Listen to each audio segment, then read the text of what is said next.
All right. Part 2 of the alcaras Ninja game. This is the quarterfinals of the entire tournament. It's been a number of months at this point, but kind of exciting to see the final couple matches. Just getting in on that at the moment.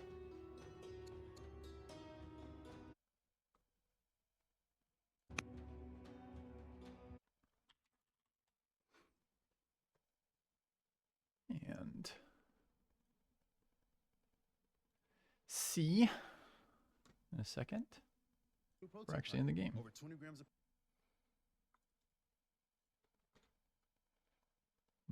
Looks like a yes.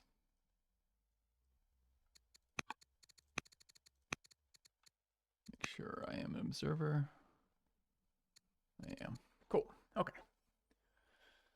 I'll dump the link in the channel.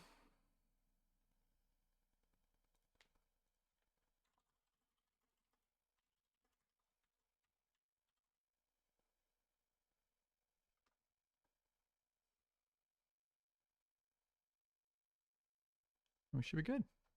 Get Soren in on the call in a second. I think it is Ninja's turn, so we'll take a look at his perspective. We did some recapping yesterday, but maybe I'll do a quick one when we get started here in a moment. And I'd like to see where Ninja's 2 pings are, actually.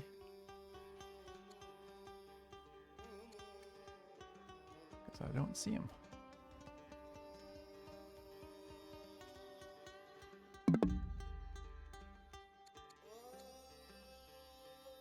All right, one rebel for Ninja in the back here. He is setting up for his push towards the center, and then this is really Alcaras' side of the map. The Dane's site, I believe, is no, that's on his side. So this Thracian site is the last of Ninja's quote-unquote sites. If you split the land evenly, this is going to be starting to encroach on Alcaras' side. Alcaras has 3 scouts right now and doesn't have any vision of this top area, so he is currently oblivious to this entire push. All right, I'm gonna get Soren in now.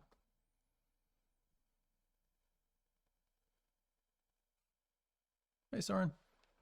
Hey. You're live. Just heads up. But I'm in the game. Are you in the game? Yep. Perfect. I am. Coming across okay? Yeah. Yep. I may have to adjust your volume in a second. Just when you're settled and like in your kind of ideal setup, just let me know, and then I'll start fussing with volume if we need to. Okay. No, I'm good. Cool. All right. So Ninja's just taking his turn. No timer on the first turn as the players get situated again. I did chat with Alcaras briefly yesterday after the stream. Obviously not giving him any information, but he did share with me his note sheet for this game. And it does have on there like 3 times in like bold and like caps, get your scouts, get vision with your scouts, move your scouts. Oh dear. So he is aware of that. He just hasn't either didn't find the wherewithal at the end of last session or some version of that because he needs to go find Ninja right now. So yes, the execution did not meet the goals. That's correct. Did he also have bolded and underlined 3 times found as Carthage? No, but he did have red alert. Ninja is stronger, so he is well aware of the increase in Ninja's strength here. So he's not blind to this power. Yeah, sure. But he is. Must be curious though. Like, okay, he's stronger, but is that really a problem? Right? Like he probably doesn't think it's going to be a problem for quite a while. But yeah, of course he has no visibility, so maybe he does. I don't know. Yeah, I think he is cautious by nature, and I think in Old World it behooves you to kind of take that. If your opponent suddenly gets stronger after a long time of not being stronger, you kind of want to know why. Yeah. And rarely is it because the barbs are difficult, you know? So. Yeah, I guess the question is would you be cautious enough to not take that Danish camp? I don't know. Seems like that. I doubt it. So we'll see if he gets tipped off somehow. Of course, I think Ninja probably has no idea that Alcaras is so in the dark either. So Ninja doesn't realize that he could be quite bold right now. My suspicion is that after the break and having reviewed his notes and thought about his game plan here, he being Alcaras here, is going to be quite interested to know why Ninja is stronger and where his forces are. So I'm expecting on Alcaris' turn to see 1 to 2 of these scouts at least move aggressively kind of around the map looking for Ninja. So there's a good chance that by the time he's ready to settle, he's going to have sight. I would think so. Scientific points out that the island can be very vulnerable as well. I've been focusing on the northern Danish camp, but like, yeah, there is the chance that if he settles those 2 Danish sites quickly, he could lose both of them. Yeah, the whole although thing is, the Danish island is, I think, a little bit easier to reinforce. I guess I'm not 100% sure on that. When we switch to Alcaris' turn, I'll have a look. But I suspect that it's not going to take a lot of work to connect the tiles without needing a boat to the island. And I think it might take a boat to connect. I gotta go look now on Alcaris' side because that's what I was thinking about earlier today. Yeah, I mean, he would need functionally, you need colonies because he's going to lose that boat soon. And so, but even with colonies, I believe that zone of control on boats blocks passage through controlled tiles. So you only really need one boat, probably easily with 2, to block access to the island. Yeah, but here's the point I was trying to make, right? So if you take that, if you hover the settler and just look at the island settle, you will get without colonies, you will connect the waters. Oh, that's true. Right. Yeah. So, and yes, true. you're just absolutely needs to correct. get them there. If he throws some boats in there, he can still control that area, but it's much harder. It's not a single tile wide, it's 3 tiles wide, so it's a little bit trickier to control, and it is in range of land-based attacks. So I do think the island is a little bit safer for Alcaris, even though it's certainly not free of contest, and both of them are dangerous right now with Alcaris having weaker forces and Ninja having a bunch of units right there. So no contest there for that, but I do think the island's slightly safer for him. Yeah, I did look too. This is the quarterfinals. Oh yeah, I guess so. Which is pretty cool. So who do they play if they? The winner of this plays Aaron, and then the winner of Aaron versus this plays Klaus. Yeah. And so it is 4 possible. players left.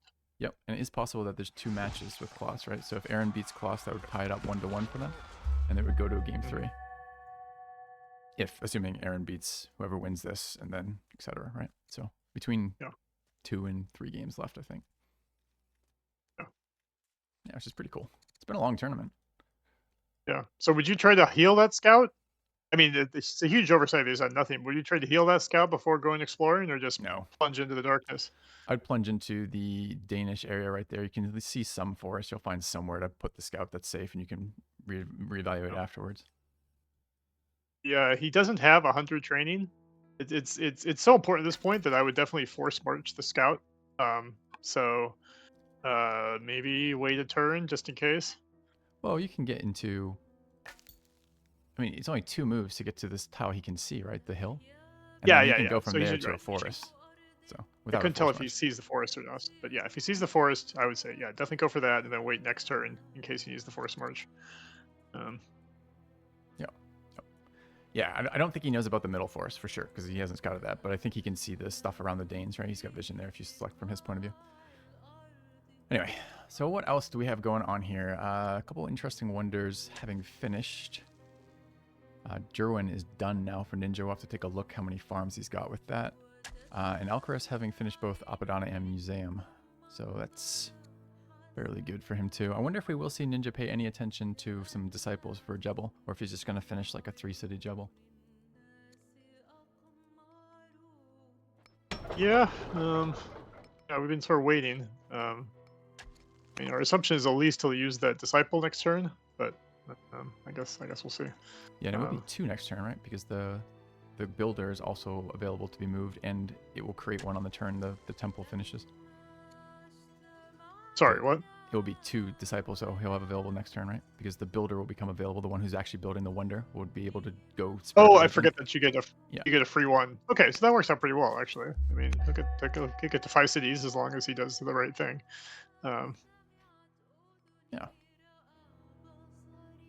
Yeah, I suppose 5's not bad for zero investment in spreading the religion yourself. Yeah. And did he get another religion spread here? No, I think he's still at 3. No, still at 3. Okay. Really not very religious map, basically. Yeah.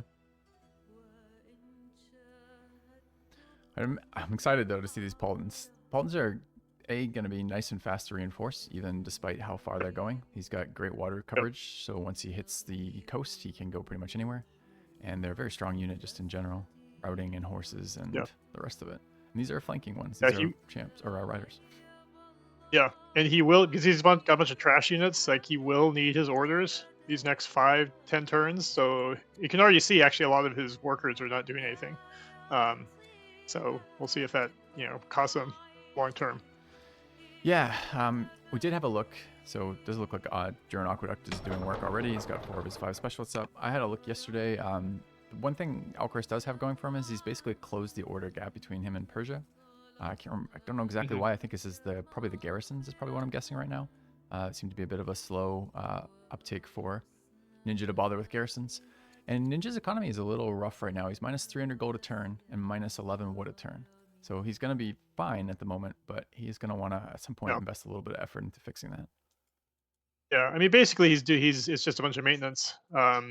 He probably really could have used the Apadana, but he's just, every city you found in Old World costs you a little bit more in maintenance, and if you don't do anything to produce money, like eventually that's gonna get you in trouble.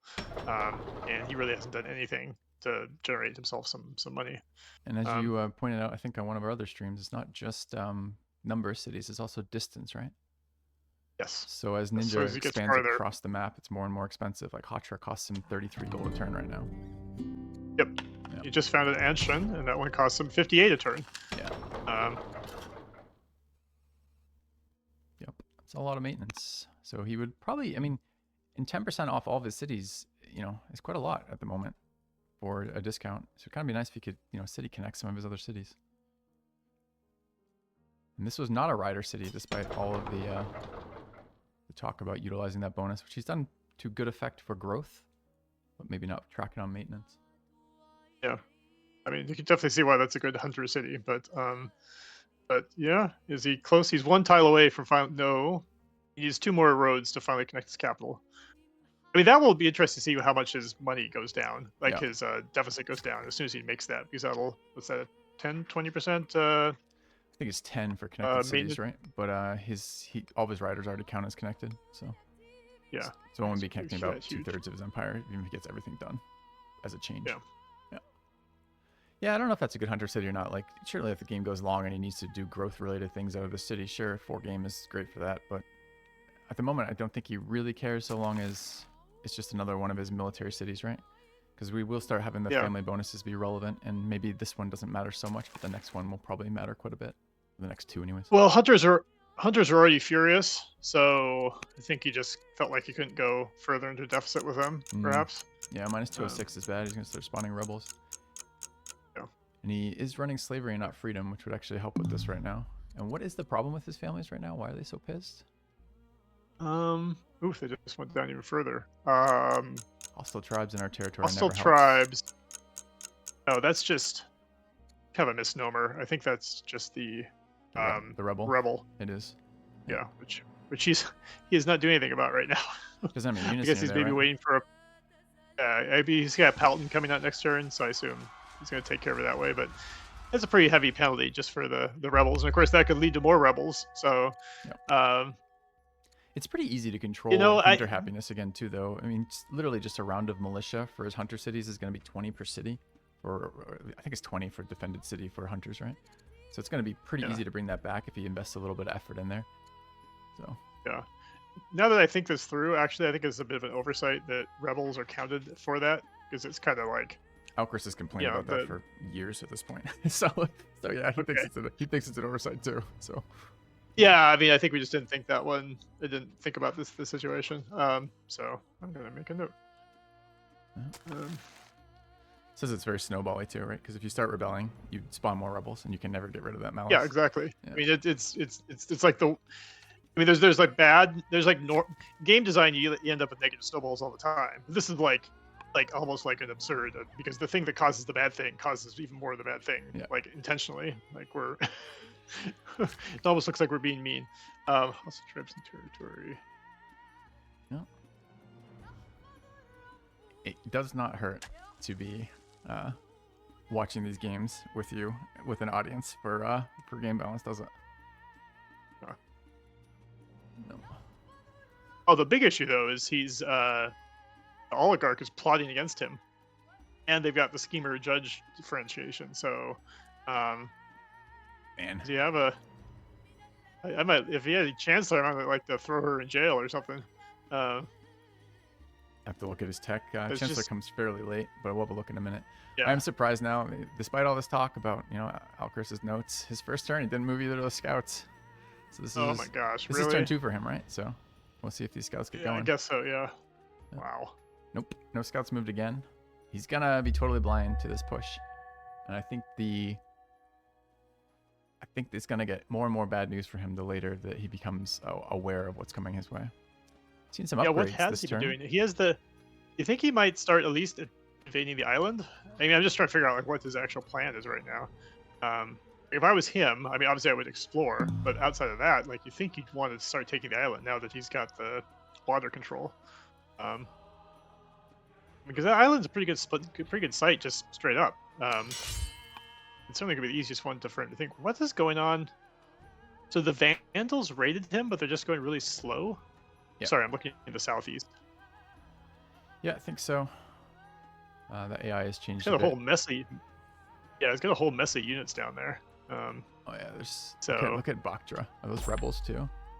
Elite skirmisher isn't, but this warrior probably is. Yeah, it's a Persian rebel. Yeah, so Ninja's got a bit of a hiccup here, and that hiccup is his family's, particularly the Hunter family, is a problem. The plotting schemer versus his judge, huh? And is he close to Chancellor? Chancellor is at a spoked wheel. He could potentially draw it after he finishes hydraulics next turn. But yeah, it's I also think he'd want to maybe at least try to influence the leader, the hunter oligarch. Just you gotta get them out of Furious. I mean, this is the last thing he needs right now.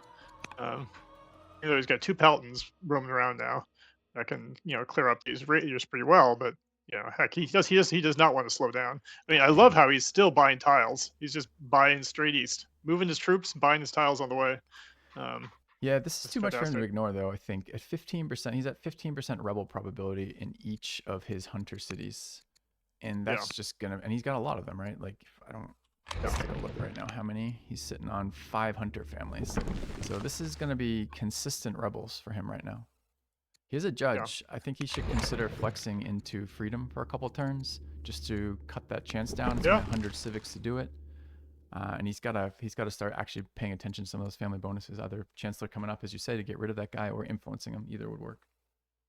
It's tough. He's getting 50 iron and 50 stone, which is a significant. It's like a third of his economy, of his positive economy from slavery. So, yeah, we'll see. I mean, yeah, he did just hit a pretty he's strong still economy tech, though, right? Hypothetically, these mills he's going to be placing are going to boost all of the things that he would be losing from giving up slavery in the short term. yeah. Oh, were you about to ask? Oh, no, nothing. Building another settler in Pura, so that means he has enough settlers to go all the way to the mountains. I guess he'll probably get there before Alcaris makes the mistake of founding there. So at least he won't get a free city, I suppose. It's up to 2, 3, 5 cities. So he probably did double spread with those 2 disciples. I don't see either of them on the map anymore. Let me just double check that, though. So he is thinking. Yeah, about, his capital. His capital has Zoroastrianism, so he took care of business on that front. Yep. 2 turns away.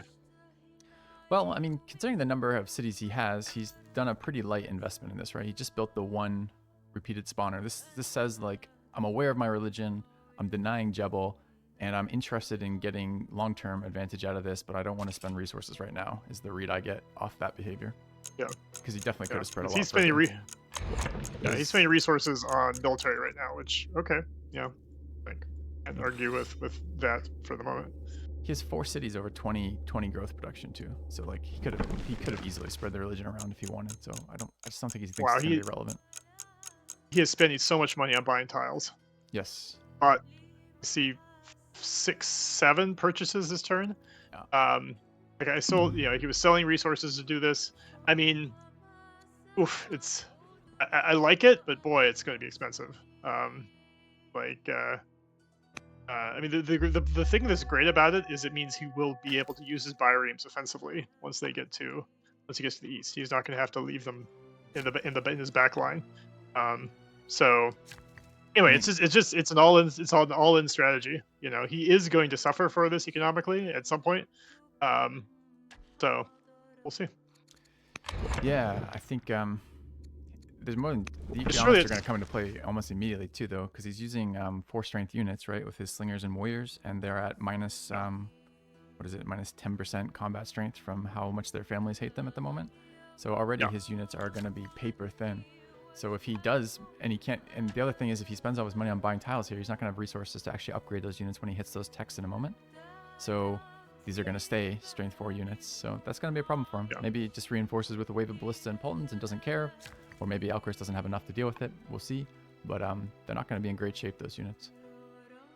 Where did that scout go? Oh, he brought it back to heal. Yeah. Don't like that. It's being conservative. I mean, his strategically, you know, Ninja's in a fantastic situation. It's just that now, like, his economic timing is now a little bit off, right? He's just going to hit mills, but I don't think he's going to have the orders and resources to actually take advantage of it for quite a while. Yeah, I think the resources if he wants to keep are going this to bite push in going. Here. Yep. Which is funny because one of the things we've been talking about is his extremely low worker count, which he's actually used very efficiently. His improvement count was on par with Alcaras when we checked at the end of the stream. So it is. It's not like he's done poorly with his workers, but it may bite back a little bit here now where he needs a bit more. We'll see. He's had an incredible rate of expansion. Go ahead. Oh, nothing. Just gonna see what happens next. He's you know, there's quite a few Danes in that first camp, so could take him, you know, 3 or 4 turns to clear it. If he had those Paladins there, it would certainly be nice. How long would it take for those Paladins to get? Well, the Paladins could be there in 2 turns if he's willing to skip the rebels. Yeah, we do be skipping the rebels, but yep, it's not gonna take him long to get there. He's a kind of rough tech choice here. So he just finished ballistics, right? This is his, or hydraulics rather. This is his turn, and these next 4 techs here are all pretty rough for timing. They're all 5-turn techs here, and neither of them get him anything immediately. I think I'm expecting composite bow here. He's got a lot of force to chop anytime he wants. He's got a lot of pre-built slingers. That makes his push a lot nastier. He's got 800 training to support this, and he's got, you know, if there's one resource he can generate a lot of where from nothing, it's going to be wood here, right? Yeah. So I'd expect I think composite bow would be pretty solid. If he was going more longer term, you would go for monasticism. Yep. But I mean, honestly, even coinage is maybe at its sure, you know, not terrible here in this game, right? It's a game where you're going to want bigger boats if this first push doesn't work. But I'm expecting short term. I'm expecting to see composite bow. A little bit less valuable now, composite bow, with the ballista getting nerfed, so your free ballista, which he already has access to, of course, already, but his free ballista is also a weaker one. Yeah. I'd like to see him actually rush the Paladin cavalry in his backline with civics. Like, he needs to do something about, like, he needs some Paladins in the front line, but he's going to need some in the back end to take care of these rebels. Like, I know it's painful to spend the civics on that, but I don't know. He's got to do something. He doesn't have a lot of good options right now. Yeah. Again, I just think freedom is cutting that by a third is just a big deal. So I think he needs to stop these spawning. There's lots of ways he can do that. As you say, he can rush some units, or he can spread some defensive units around, or he can just kill the rebels, etc. I think he needs the resources. I don't think he can pass on those resources. He needs to be able to sell those resources to keep buying tiles and to build mills. And yeah, I don't think he can take the economic hit. I wonder if there's any consideration to another law. Would that be a 7 for him? 6, it looks like. Okay. Sion points out that there is the 4K gold card on coinage still. That might also be very interesting for him here. Yeah. He's got a pretty... I count... Go ahead. I count 6 mills right now being built. Probably more. Yeah. Just from a casual 7. You can... One of which is go to the unit tab and go to civilian units. Oh, yeah, you can actually look That's there, the easy too. way. Yeah. 1, 2, 3, 4, 5, 6, 7, 8, 9, 10 mills started. Are those... How much wood is that? Actually doesn't tell me from it's stone for windmills and wood for water mills. I think it's 40 of each, maybe. can't remember. Yeah. I'll have to look on the tech tree. So that's 400 resources. I'm actually impressed that he was able to afford that, considering how much money he just spent on buying tiles. Looks like maybe he's taking a breather from that this turn. Yeah. I don't see an obvious place where he just did a bunch of chopping. I don't think he has the orders for it either. So you're right. He's putting himself. He's right. He's riding the red line pretty close now. He is. But he is where he wants to be too. He's ahead in tech, expansion, military count, vision, and religion, and now has filled in the back of this with starting to build garrisons and barracks and sorting out his economy with things like mills, which are going to push his science at least short term further ahead again. I think he's in a great spot. Yeah. No, I'm impressed that he was able to get 10 mills down. I mean, that will turn his economy around. I don't know if we'll get him to positive, money, but some of them are actually next to well, whatever. Anyway, I mean, I'm impressed he was able to get enough down. I don't know if that means he has to spend a couple turns, going slower. Obviously that's a lot of orders he just put into that. But probably it was the right call. He is also, again, he has a judge, so he could swap to tyranny for a bit too if he wants to just help with the raw money situation. It's quite a lot of money with the number of units he has at the moment. Yeah.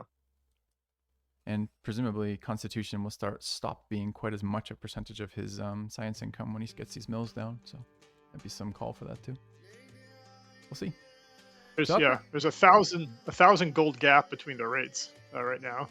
Alcaras is making almost 700, and Ninja's losing 300. But you can't take it with you, so that's true.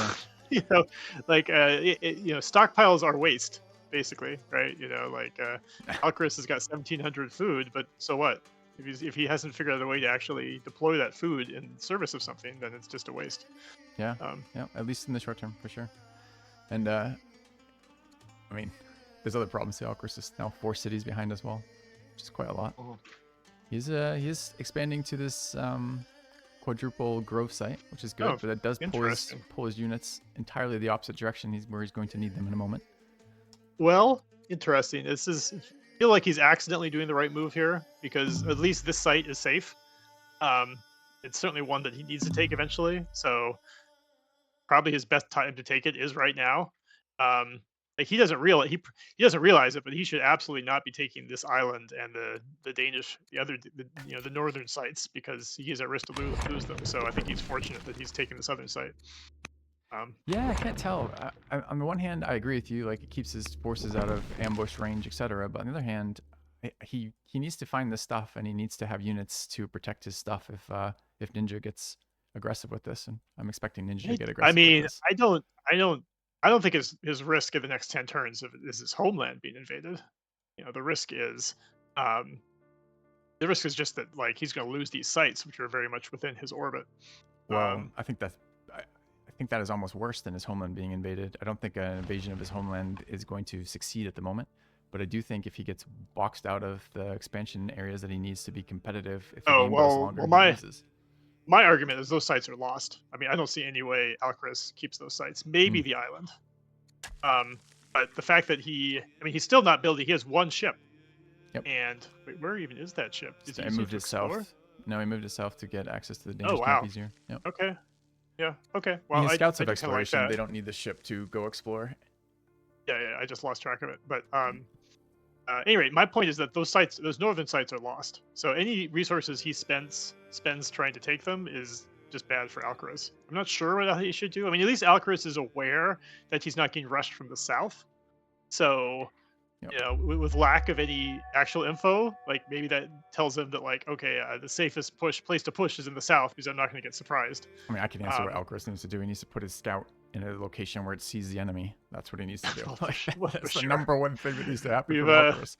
We've discussed that ad nauseum. Yeah. But I mean, it is, I think, useful to think of that northern area as an island as opposed to part of his continent. Sure. Right? So, like, the worst case, okay, fine. He does take that site, but I mean, it is still blocked off from his home territory. Yep. So I think that a push in the south is better for Alcaras. I mean, it's really, like, the only thing he can do at this point, even though he doesn't realize the danger he's in. So what do we see? We saw Ninja did go for monasticism. which is interesting. I don't know if that is a longer play or just more law count or what the deal is with that. Do we get a notification for rebel spawning? We must, right? So I think he dodged rebel spawning? No. This turn, rebel's furious with your rule of Ashan have formed a Rebel warrior. Anshan. Where's Anshan?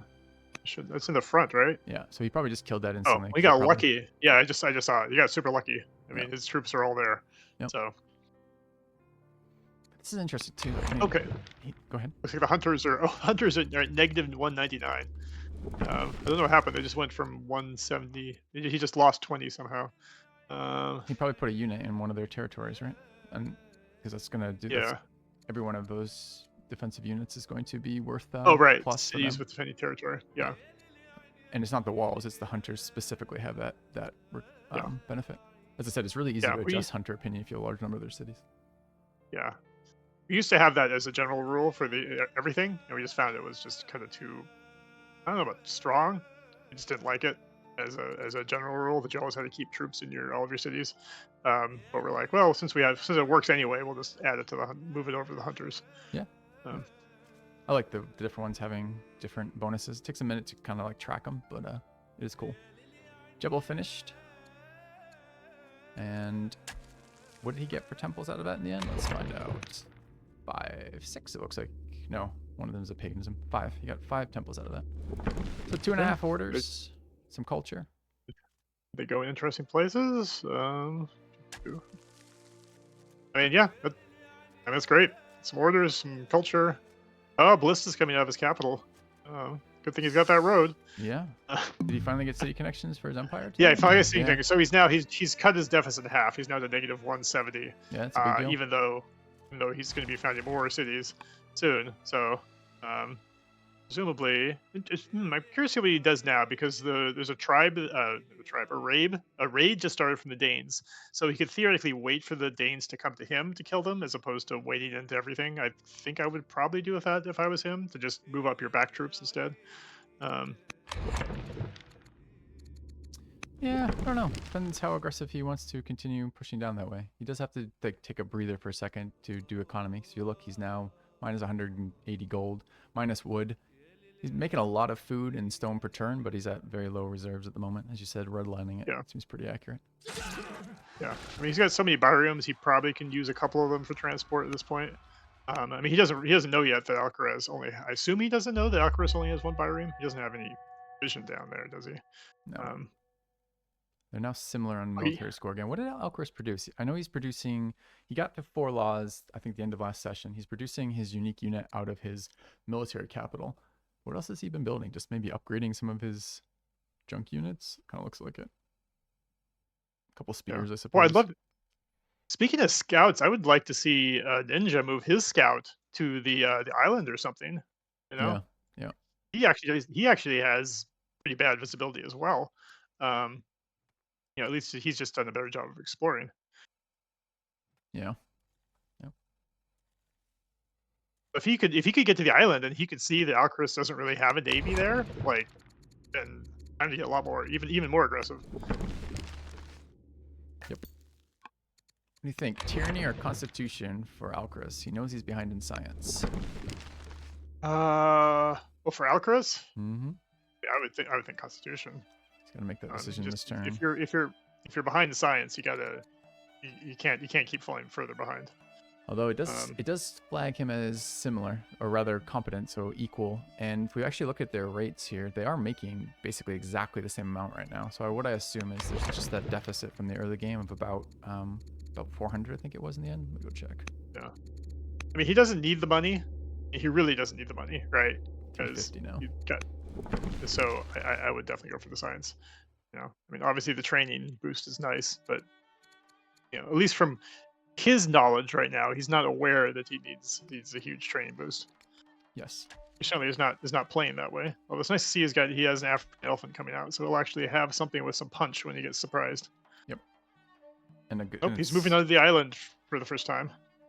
Yeah, I can't tell if that's just to deal with this thing that was attacking his worker, or if that is part of a plan to take that right now. Sure.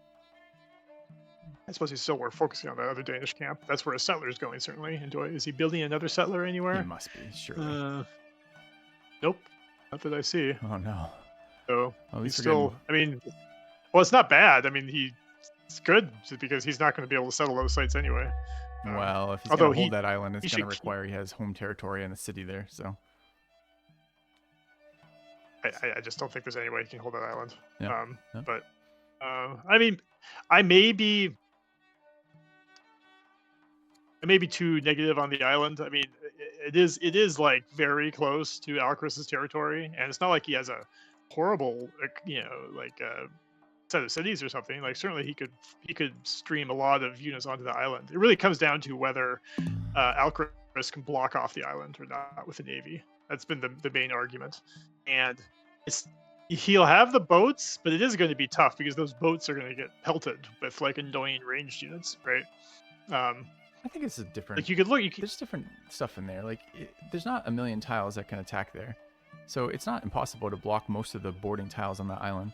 I don't. And again, with the land connection, I don't think you need to have boat superiority to hold that island. I think I disagree there. I think that is possible to hold that island if he works at it right now. But if he doesn't have any preparation, I think it will not be doable for sure. I mean, my general argument is he's not going to be able to hold that island. I'm just trying to think through if how correct I am on that score. But the correct thing for Alcaraz to do at this point is to push in the south, build settlers, and try to take as much of the south as he can, because that's his best bet for holding something. Sure. But it's weird. I don't think anyone would make. That would be a strange choice for someone to make with his current map knowledge. To go south? Like, no, to go south instead of taking the island next. Like he's taking the honey site. Oh, okay, yeah. Great. I would expect to see the island go. Yeah. So you think he'd go for the island. So this is the question. Like he's going to try to take the island. Is he gonna get like fall into like a huge disaster doing that? We'll see. It seems like the timing is kind of lined up. Yeah, the timing is lined up for a disaster, I think, which is why I'd like to see the scout, Ninja Scout, go there, because he's going to take that Danish city very soon. He's got a settler coming out next. Oh, his settler is already on the way, so that city's going to be down in 2 turns. So Ninja could have troops on that island, like in 4 turns. Yep. Right. Which is definitely way before Alcaraz is going to be found there. And in fact, the settler in Para is 4 turns away. So if he does some crazy march, like he could found on the island in 5 turns. Sure. That's problem that might be unrealistic, but certainly within 6 or 7. So it looks like the hunter leader swapped for Ninja, and that has really stabilized that standing. Oh, okay. They also founded Christianity this turn. He did take the negative for the legitimacy, but was probably a passive found, essentially, with Alcaraz having spread his religion around to get the number of Jewish cities up. But we do have Christianity on the board now as well. Founding Christianity does give information. It tells them that about some of the texts that past cities taken, so that will give Alcaraz a little bit of information. Aaron mentioned earlier that Alcaraz ought to have known from the Thracian elimination notification. I'm not sure you get that if you've never met the family, though. And I'm not sure Alcaraz ever had a chance to meet the Thracians, so I don't know if that would be true or not. Yeah. But at least potentially, if that is the case and he knows where that tribe is, he has some indication of where Ninja's troops are, despite not having a scout there. Yeah. Oh, there's another settler I forgot that Ninja has another settler that's already on the board. Yeah. So he's got 2 settlers queued up as soon as those sites are cleared. I would like to see him influence the Persian paganism head, though. That could help quite a bit, as the 2 unhappy families are both pagan. He's running into one of the issues I have with both judges and scholars, which is they never have any downtime to do influence missions. They're almost always involved, and he's just running nonstop hold courts, which makes total sense. Hold court, sure. Yeah. Yeah. But I agree. In this case, he would get a lot of benefit. He's hit 0 pretty much on his economy, though, at this point. Like he has very few resources left. But what is it, next turn though, when the mills start finishing? So we should see almost a doubling of his resources. That's true. Yeah, it'll be interesting to see how that feels. Oh, Alcaraz is minus training rate right now. That's painful. Wow, that's kind of unusual. That's really unusual. Is he building that many units? No. Just from a casual look around, not really. Wow, what? What happened? Does he have some He horrible? picked up Constitution 3 of last his turn and Serfdom Drains training, so 2 of his laws are training. and all of his succession is negative courage. Yeah. His leader, his spouse, and his heir, I guess. His leader is severely ill. Pretty... We may be seeing the second leader swap for Alcaras right now, and it's not a great time for him to have that happen. And who's the follow-up? Yeah, follow-up is an 11-year-old, so he's going to have a regent in between. This is rough timing for him. He had an early death of his first ruler, and now his second ruler is not living long either. I suppose he could change the laws up to change the way the inheritance works here, or possibly just designate somebody. So we may see some change, but he may also take a look to see what regent he has access to.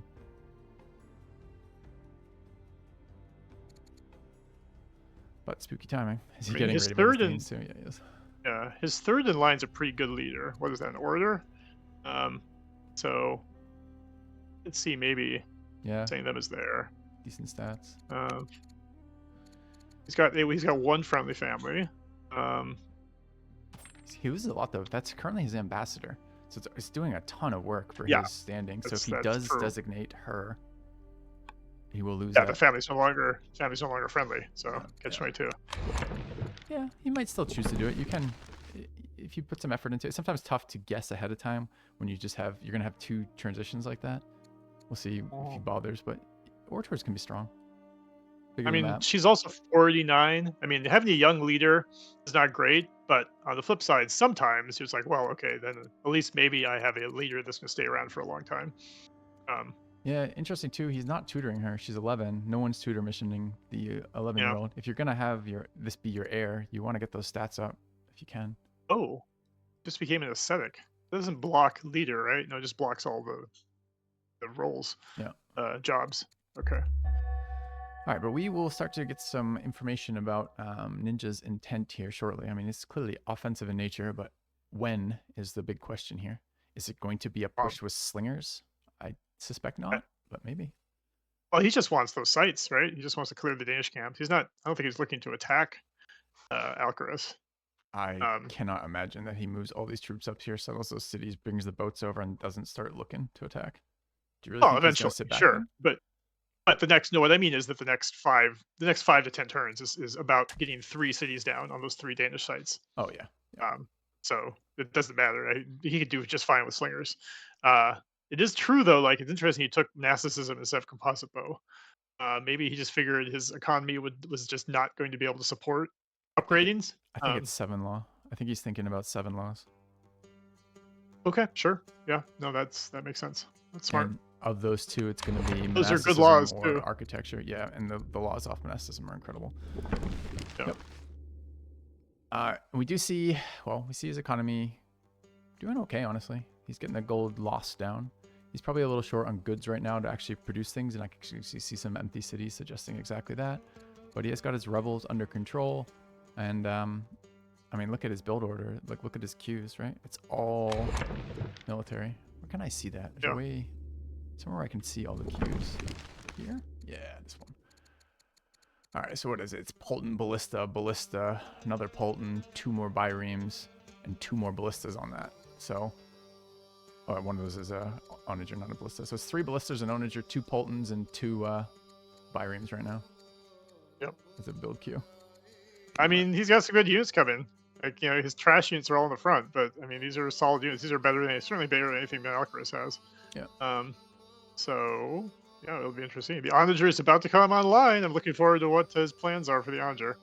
I hope he picks up spear tech here. I don't think he. Well, actually, if we look at ninjas, what is his next role is going to be? None of them have a law attached to them, and probably the closest way to a law is actually through spear tech. He's still got land consolidation pinged, but if he's going for 7 laws, I'm expecting for that.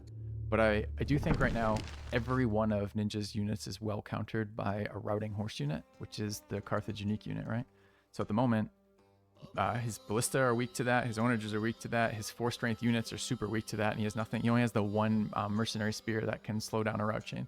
So yeah, he will want to invest in that. He sees that Alcaraz is on 5 laws. I mean, there's only 1 elephant coming out so far, and 0 other mounted units. So, but he hasn't any way to know that.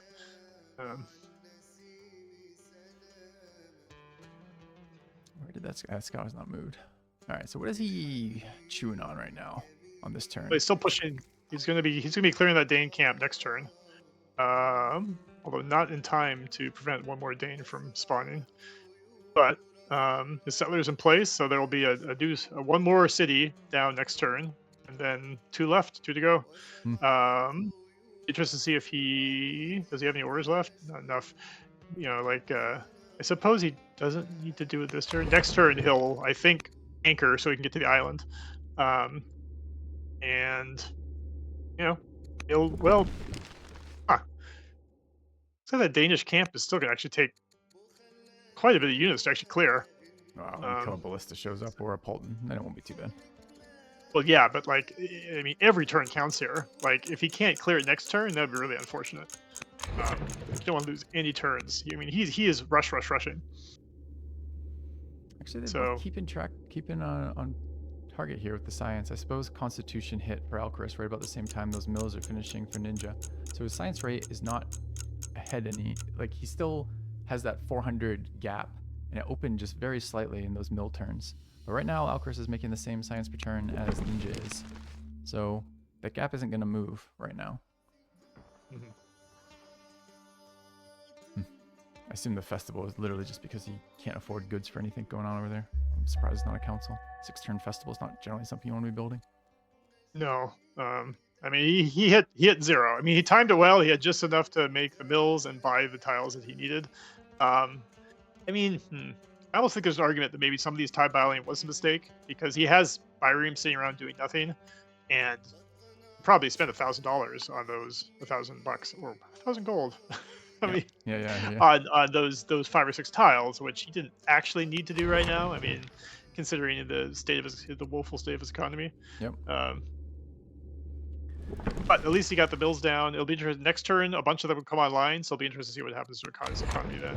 I do assume that at some point he wants to be done with being in colonies. Just for the order boost from serfdom when he actually goes to war. So he could just be thinking about, I need to buy these sometime. I might as well get it out of the way now. Yeah. So that is an interesting question. Presumably, I would think he would want colonies to at least get between those 2 Danish cities, which are quite far apart. Yep. I don't even know. Like, can we figure out how much it would cost for him to buy into tile now? Is about 600. Well, doesn't tile buying reflect? Isn't it distance from the city center that you buy it for, and then also the number that you purchased? So it's going to reset from every that city. Time Yeah, but there's also a global factor. Oh, there is. I didn't know that. Okay. Yeah. So it's not just per city. So there's like a per city factor and a global factor and a distant factor. So it'll probably be somewhere between 300 or 400, I would guess. So he probably is going to need 1, 2, 3, 4, 5 maybe if he buys them smartly. So he needs to basically save up 2,500 gold. Right now he sells all his resources. He's at 250 gold. So he's got a ways to go, and that is discounting everything else he needs to spend money on. So that's why you're seeing the festival. But on the other hand, he can't just use one of his. It still doesn't make any sense for the festival. Why aren't you running council? I get that he doesn't have the goods to purchase anything and produce a different unit in there, but why run festival? Oh, wow, you sure he's not listening to us? He literally just switched from festival to council. Yeah, that makes much more sense to me. That was funny. Yeah, at this point, I would say skip. Actually, don't buy those tiles. You've got enough Byreems. Use them for transport. But I guess that's the question is like, should he switch to serfdom? He is a judge, right? So maybe. Yep. Yeah, that's only 100 civics. Yeah, maybe I'd get on board with him switching to serfdom right now because he definitely needs a ton of orders right now, even if it's just to keep his workers doing stuff. Yeah, we'll see which way he goes with that. The tile buy makes sense. He's to got me 2 to more. Get done with it, but again, he has a judge right now, so it's very cheap to switch back and forth if he needs to. Yeah, I would switch to serfdom. He's got 2 more Byreems coming online next turn, so he's got plenty to do the transport. He's got 1, 2, 3, 4, 5, 6, 7. So counting the new Byreems, he's winning the naval 7-1. Unless I've missed anything coming from. Okay, there is at least 1 more Byreem coming from Alcaraz that's 4 turns away, but that's a pretty lopsided. So alcaras does have his groves online. So he's had land consolidation for 4 or 5 turns at this point if he's starting to finish up his grove building. And his science is basically tied right now. They are neck and neck at, I say that, although Persia has just jumped again. Persia just jumped 20. Why? What do we miss for that? Some of these are going to be the mills coming online, but that was already happening. What happened? The science? Yeah. Persia just jumped about 20 a turn. But I mean, that's the mills, right? I mean, well, no, because when I checked last turn, they were a number. Most of the mills were done at that point, and the science wasn't different. So something's changed here. Maybe a couple stat points on his judge. Maybe, I'm not sure. But yes, I mean, we can count the number of mills and figure that out, I suppose, and figure out exactly how much science that's giving him. That's pretty easy to do. I wasn't tracking it that closely. There doesn't seem to be anything obvious. There's some. Where's the improvements? Persia. All right, mills. He has 14 mills right now, so he's making 28 science off that before multipliers. Maybe he has some governors with a pretty big science boost. So like those mills get compounded. I only see 2 governors in his entire empire right now. His capital has a 33%. No, a 42% science boost on the governor. Yeah. So that's what I was wondering. I was wondering if that that judge maybe picked up some wisdom events recently, and if it's sitting as his in his capital, multiplying that, it's going to be disproportionately valuable. But I'm not entirely certain. I mean, at any rate, whatever it was, it's pretty effective. Yep. He's still looking good. All right, he's sending the scout to the island. So now you can see that, okay, Alcaris is now making the push onto the island. Okay, this is going to be fascinating. This is what I've been afraid that Alcaris is going to do. Push at the same time that Ninja shows up. Yeah. Yeah, some ballista are going to just murder those infantry if Alcaris doesn't get ahead of this. Oof. I mean, he should be able to. Yeah. Look at the economy it's for tough. Ninja, That's though. what. As Sion points out, those mills did stabilize it. I mean, the real hard thing here for Alcaris is Alcaris has no idea he's in danger, right?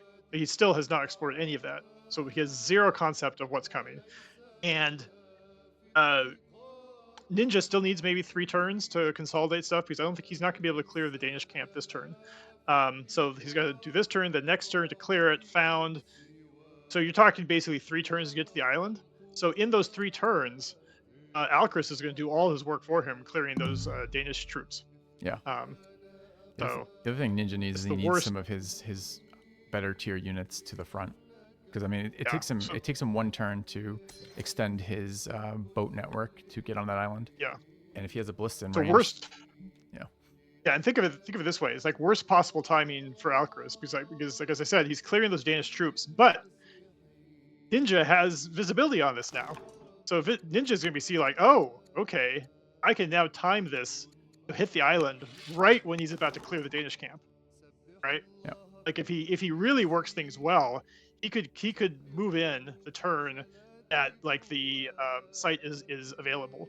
No, and there's no way. Found before. Does Alcaris not have a settler out? What's that? Does Alcaris not have a settler out? Well, I think Alcaris settles this next turn if he has the settler in play, but I don't see it. So maybe not. So he just has all these. He has all these slingers. Like it's still gonna take a couple turns to.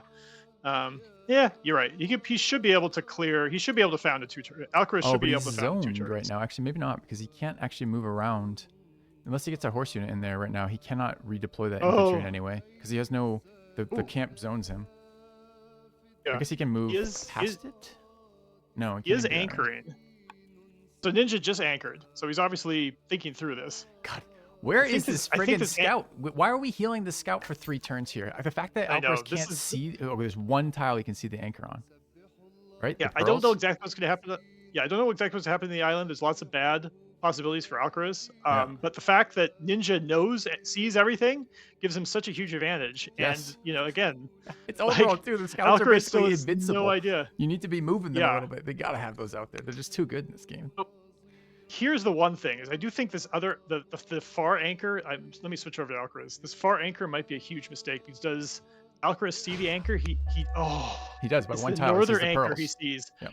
Oh man, that is too bad. He may not even probably notice that. He wouldn't. I would be shocked if he doesn't notice that. But he might. I feel like Ninja anchored 1 turn too early. I don't think he's coming in next turn. Do you? I mean, he still needs to clear that camp. His leader recovered from severely ill. He's just started on a wonder with the Acropolis here. A very weak wonder, probably the weakest out there. Maybe just feeling the points game, or maybe even can utilize it a little bit. He probably has a couple forums up, but probably not many more than that. I would love to hear Alcaraz's response. I would love to see Alcaraz move his friggin' scout. We're gonna know the second. Yeah, I know. Okay, the boat just saw that. Did it see okay, that, so he must see it now. Why do you think that? I think this is an insane move, that anchor. Well, here comes the scout. Why can I not see what it's revealed? Sorry, go ahead. I think Alcaraz's anchor here prior to moving the scout is insane. Well, he may not have seen the anchor, right? Sure. I don't know necessarily what he was trying to accomplish. I guess he just wants to be able to bring units from the west. Yeah, he wants to. Is he worried about the raiders? Well, again, he wants to get past the Zoc lock on the Dane Yes, camp. right. Yeah. Yes, that's his issue. That's why he did the anchor. He needs to get around those units. But yeah, I would love to know what he should do something right now, because until 30 seconds ago, he did not realize that he's in mortal danger. No, elephant moving towards that. Okay. At least he has that elephant. That's about the only thing he's got right now going for him. He doesn't have the elephant. Civics. He's got spearmen. Because this is post nerf. Oh, yeah, he can't rush anything. So what is he, like 700 or 1,000 civics behind where he'd be normally? 3, 6, 7, 8, 9, 10. Yeah, he's 1,000 civics behind where he'd be normally. His byreme is being built in a city that's not developing, so he can't even rush it. I mean, if I were, does presumably Ninja sees the anchor, so Ninja should kill that byreme next turn, right? Yes, I think. Well, I mean, Ninja is going in blind here. What Ninja should do is that scout should move closer to the byreme that's anchored, and then when he sees that byreme is alone, he should kill that byreme. I don't know though. Are any of his? I gotta look now. Are any of Ninja's boats promoted? Because he probably doesn't have the damage to kill it this turn, and he either needs to flank it, give up his anchors, or have an immobilize. And I don't think any of them are promoted. I do not know, with the way the gameplay works with this setting, can Ninja make promotions on Alcaraz's turn?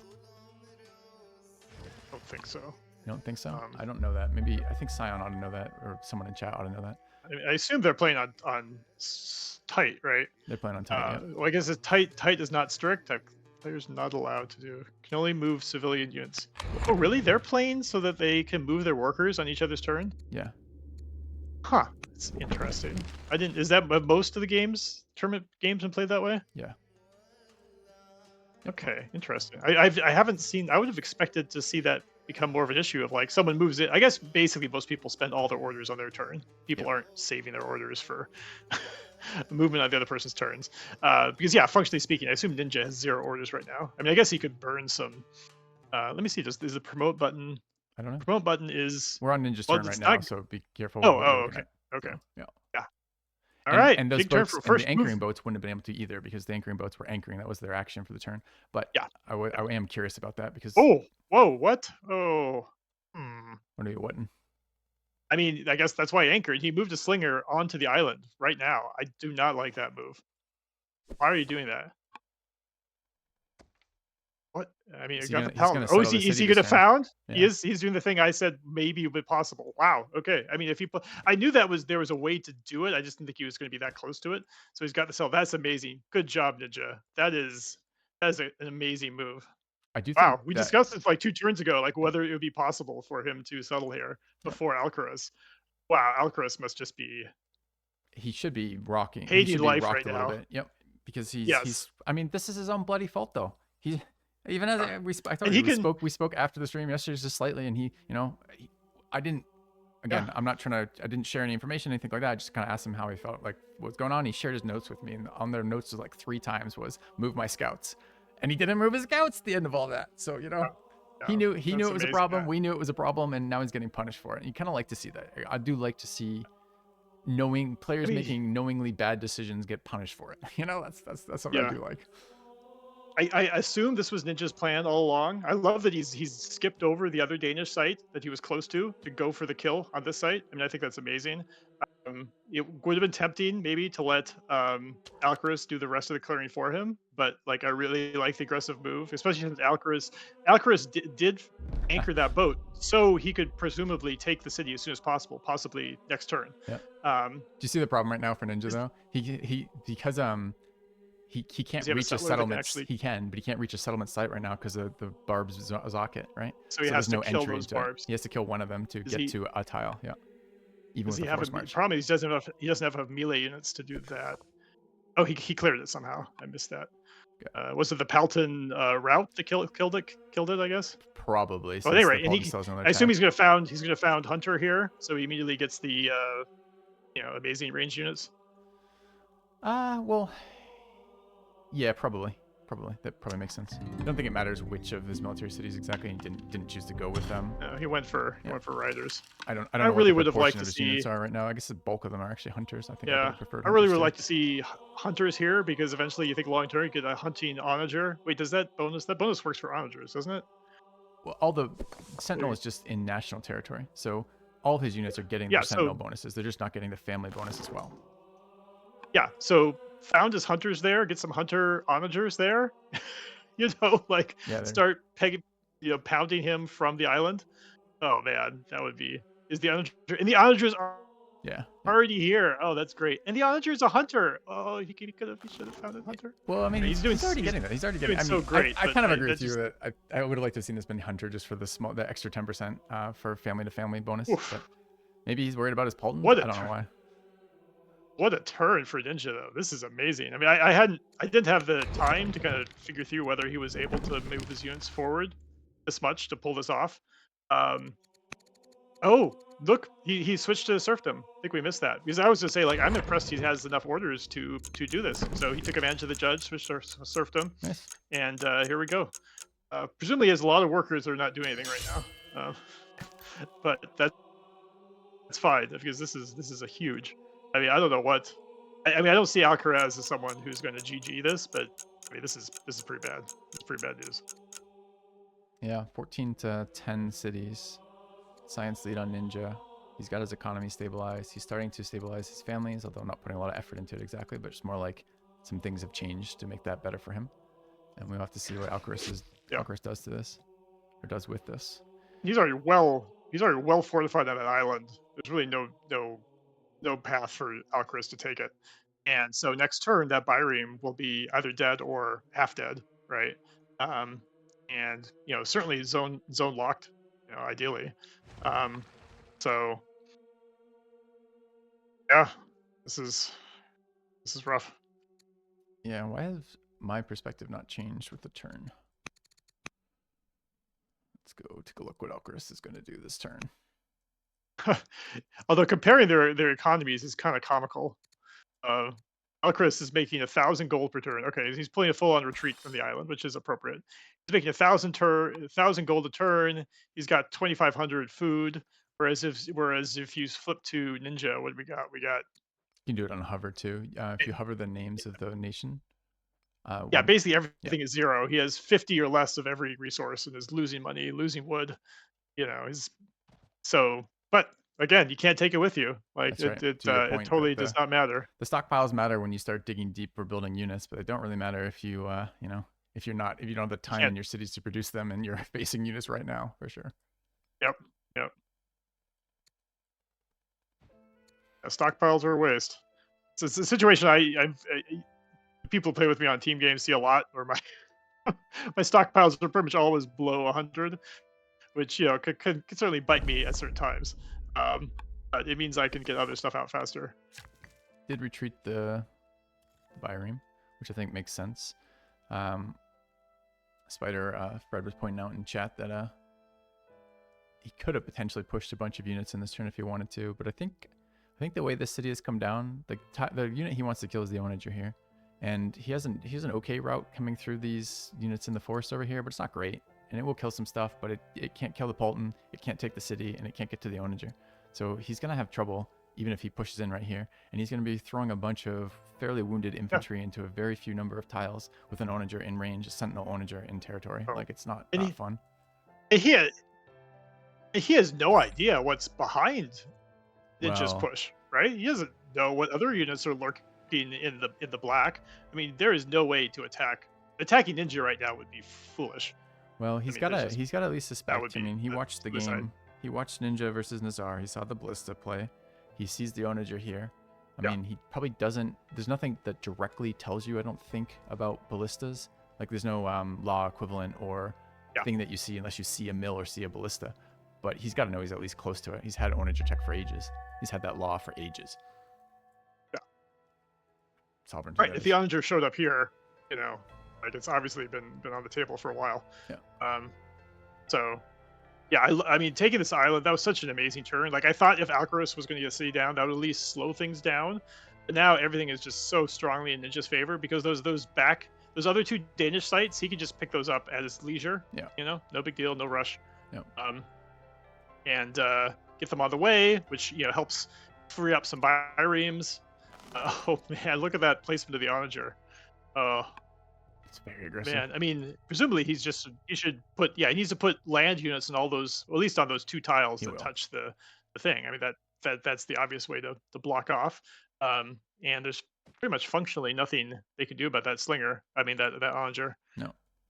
Because it's going to hit harder than any unit that he puts to hit it. And he doesn't. There's only even one tile that can reach it because his slingers he only have one unit that can get there. Fortunately for Alcaras, he has no cities within range, so he's just going to retreat and cede that peninsula. Yeah, but the thing is about this island is it's a very strong staging point for Ninja, and since he has naval dominance here, he can just set up to threaten 3 cities simultaneously, right? The west, the central city, and the southern city, and Alcaras isn't going to be able to take back naval control anytime soon with the number of boats we've seen Ninja invest in here. Now they got to get over there, and that last turn was order intensive for Ninja, so a lot of his units didn't move. That I'm sure we'll see start moving up this turn.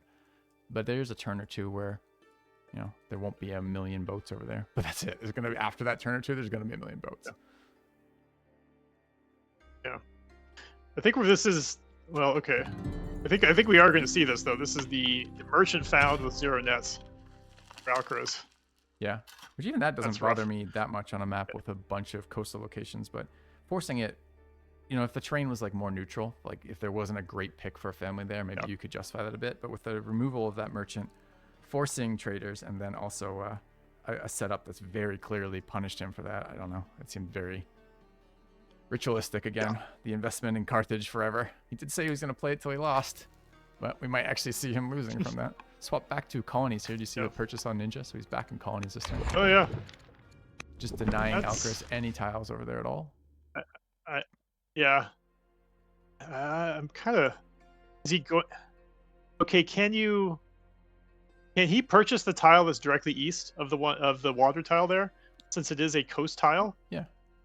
Forget whether it needs to be adjacent to a coast tile you own or any coast tile. Oh wow! So he can start wrapping around Alcaras' territory. If I'm understanding the tile you're talking about, you're talking about the tile northeast of the Onager? No. I'm talking about the tile southwest of the barley farm. Southwest of the barley farm. Can he purchase that? Yeah, he can, because that's adjacent to his territory and it's a coastal tile, so he can. I don't think there's a restriction that. Maybe there's a land restriction that I'm not aware of there. I thought it was just coast and connected to one of your tiles. So the problem is he'll have to put either a scout or a boat there is the only limitation, because no other unit can no other unit can be halfway. That's fine. I mean, oh my gosh, buying territory that's adjacent to his land, right? That's amazing. He'll have a direct route to invade his Alcaras' territory that's protected by Onager fire. Oh, I see. You're actually interested in the continent to continent connection that tile brings. Yes, yeah, that's fine. Absolutely. He'll eventually have a direct route from his home territory all the way to Alcaras' territory. Yeah. Yes, he will. Right. So I don't know. With the number of boats, I don't know if it matters exactly, but yes, he will. Yeah, maybe. But he should. I mean, it's just getting that stuff permanently, and also preventing Alcaras from getting it as well.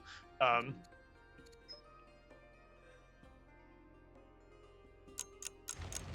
it's so sad that tile says planning granary. Oh.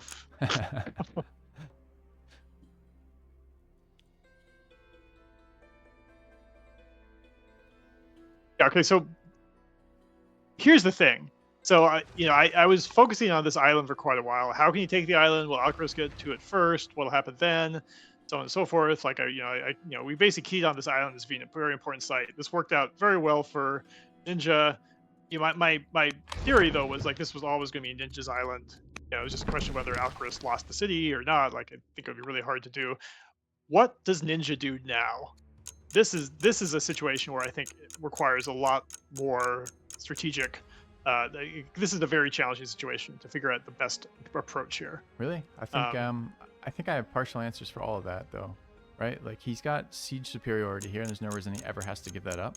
It's going to be extremely difficult to move siege into range of siege that's over here already. So I'd like to see a couple forts come up along this edge for the siege there. I'd like to see boats come in to kind of like cut this whole set of bays, like cut it into little pieces and prevent Alcaraz from massing boats anywhere safe. And then he's got other options. He can either continue to envelop south, deny Alcaraz any more expansions, and just kind of end up with like twice as, like 50% more cities, or he can start to set up for some actual pressure from these positions. And I think either works, right? That's what I'm talking about. Like, is he going to just? And this is what I'd be tempted to do, because I'm kind of this type of player. Is like I just like to grab territory, and if I know that I have, essentially 60%, but in this case he might get 2/3 of the board, just sit on that and just coast to victory. Or does he say like, I'm going to go for it? Like, I mean, I see him he's got a bunch of units that are like half health. Like, let's invade next turn. Like, let's get on his side and do some damage. That's what I'm talking about. I think it would depend.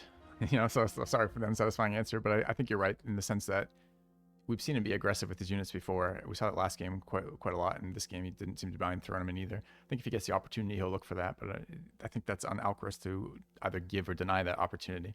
But I could see it not arising easily right now, that opportunity, and him just continuing to expand potentially. But we'll see. Yeah. I'd like to point out one thing really interesting about Kirkane. It's sort of an island, right? Like, it's blocked by land in the north. You'd have to put a bireme there to block the naval access, but you can kind of choke that city. So like, it's a little bit easier to take than you would a normal, like, kind of core city. You see what I mean? Like, it's kind of hanging out there in this kind of awkward way. There's a mountain pass which you could block. He doesn't have naval connection at all from the south, right? So I don't know. Like, you could kind of treat it as an island and maybe take that city. I mean, I think if it wasn't for the African elephant, I might recommend that. I'm not sure what's the right move. I have a hard time deciding what to do. Whoa, what a weird tech choice right now for Alcaraz. What was he?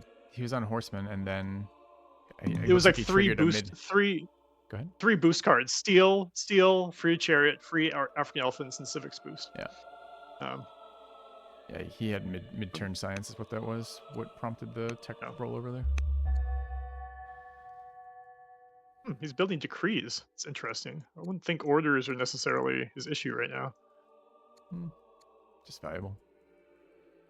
See, I mean, I guess, but like, the thing about decrees is it's all about timing. Like, what's he going to do in 3 turns that's going to give use of all those decrees? And he has Sulci on timing if you're council ahead, repeat. Sometimes it can just be, some units you can't get to.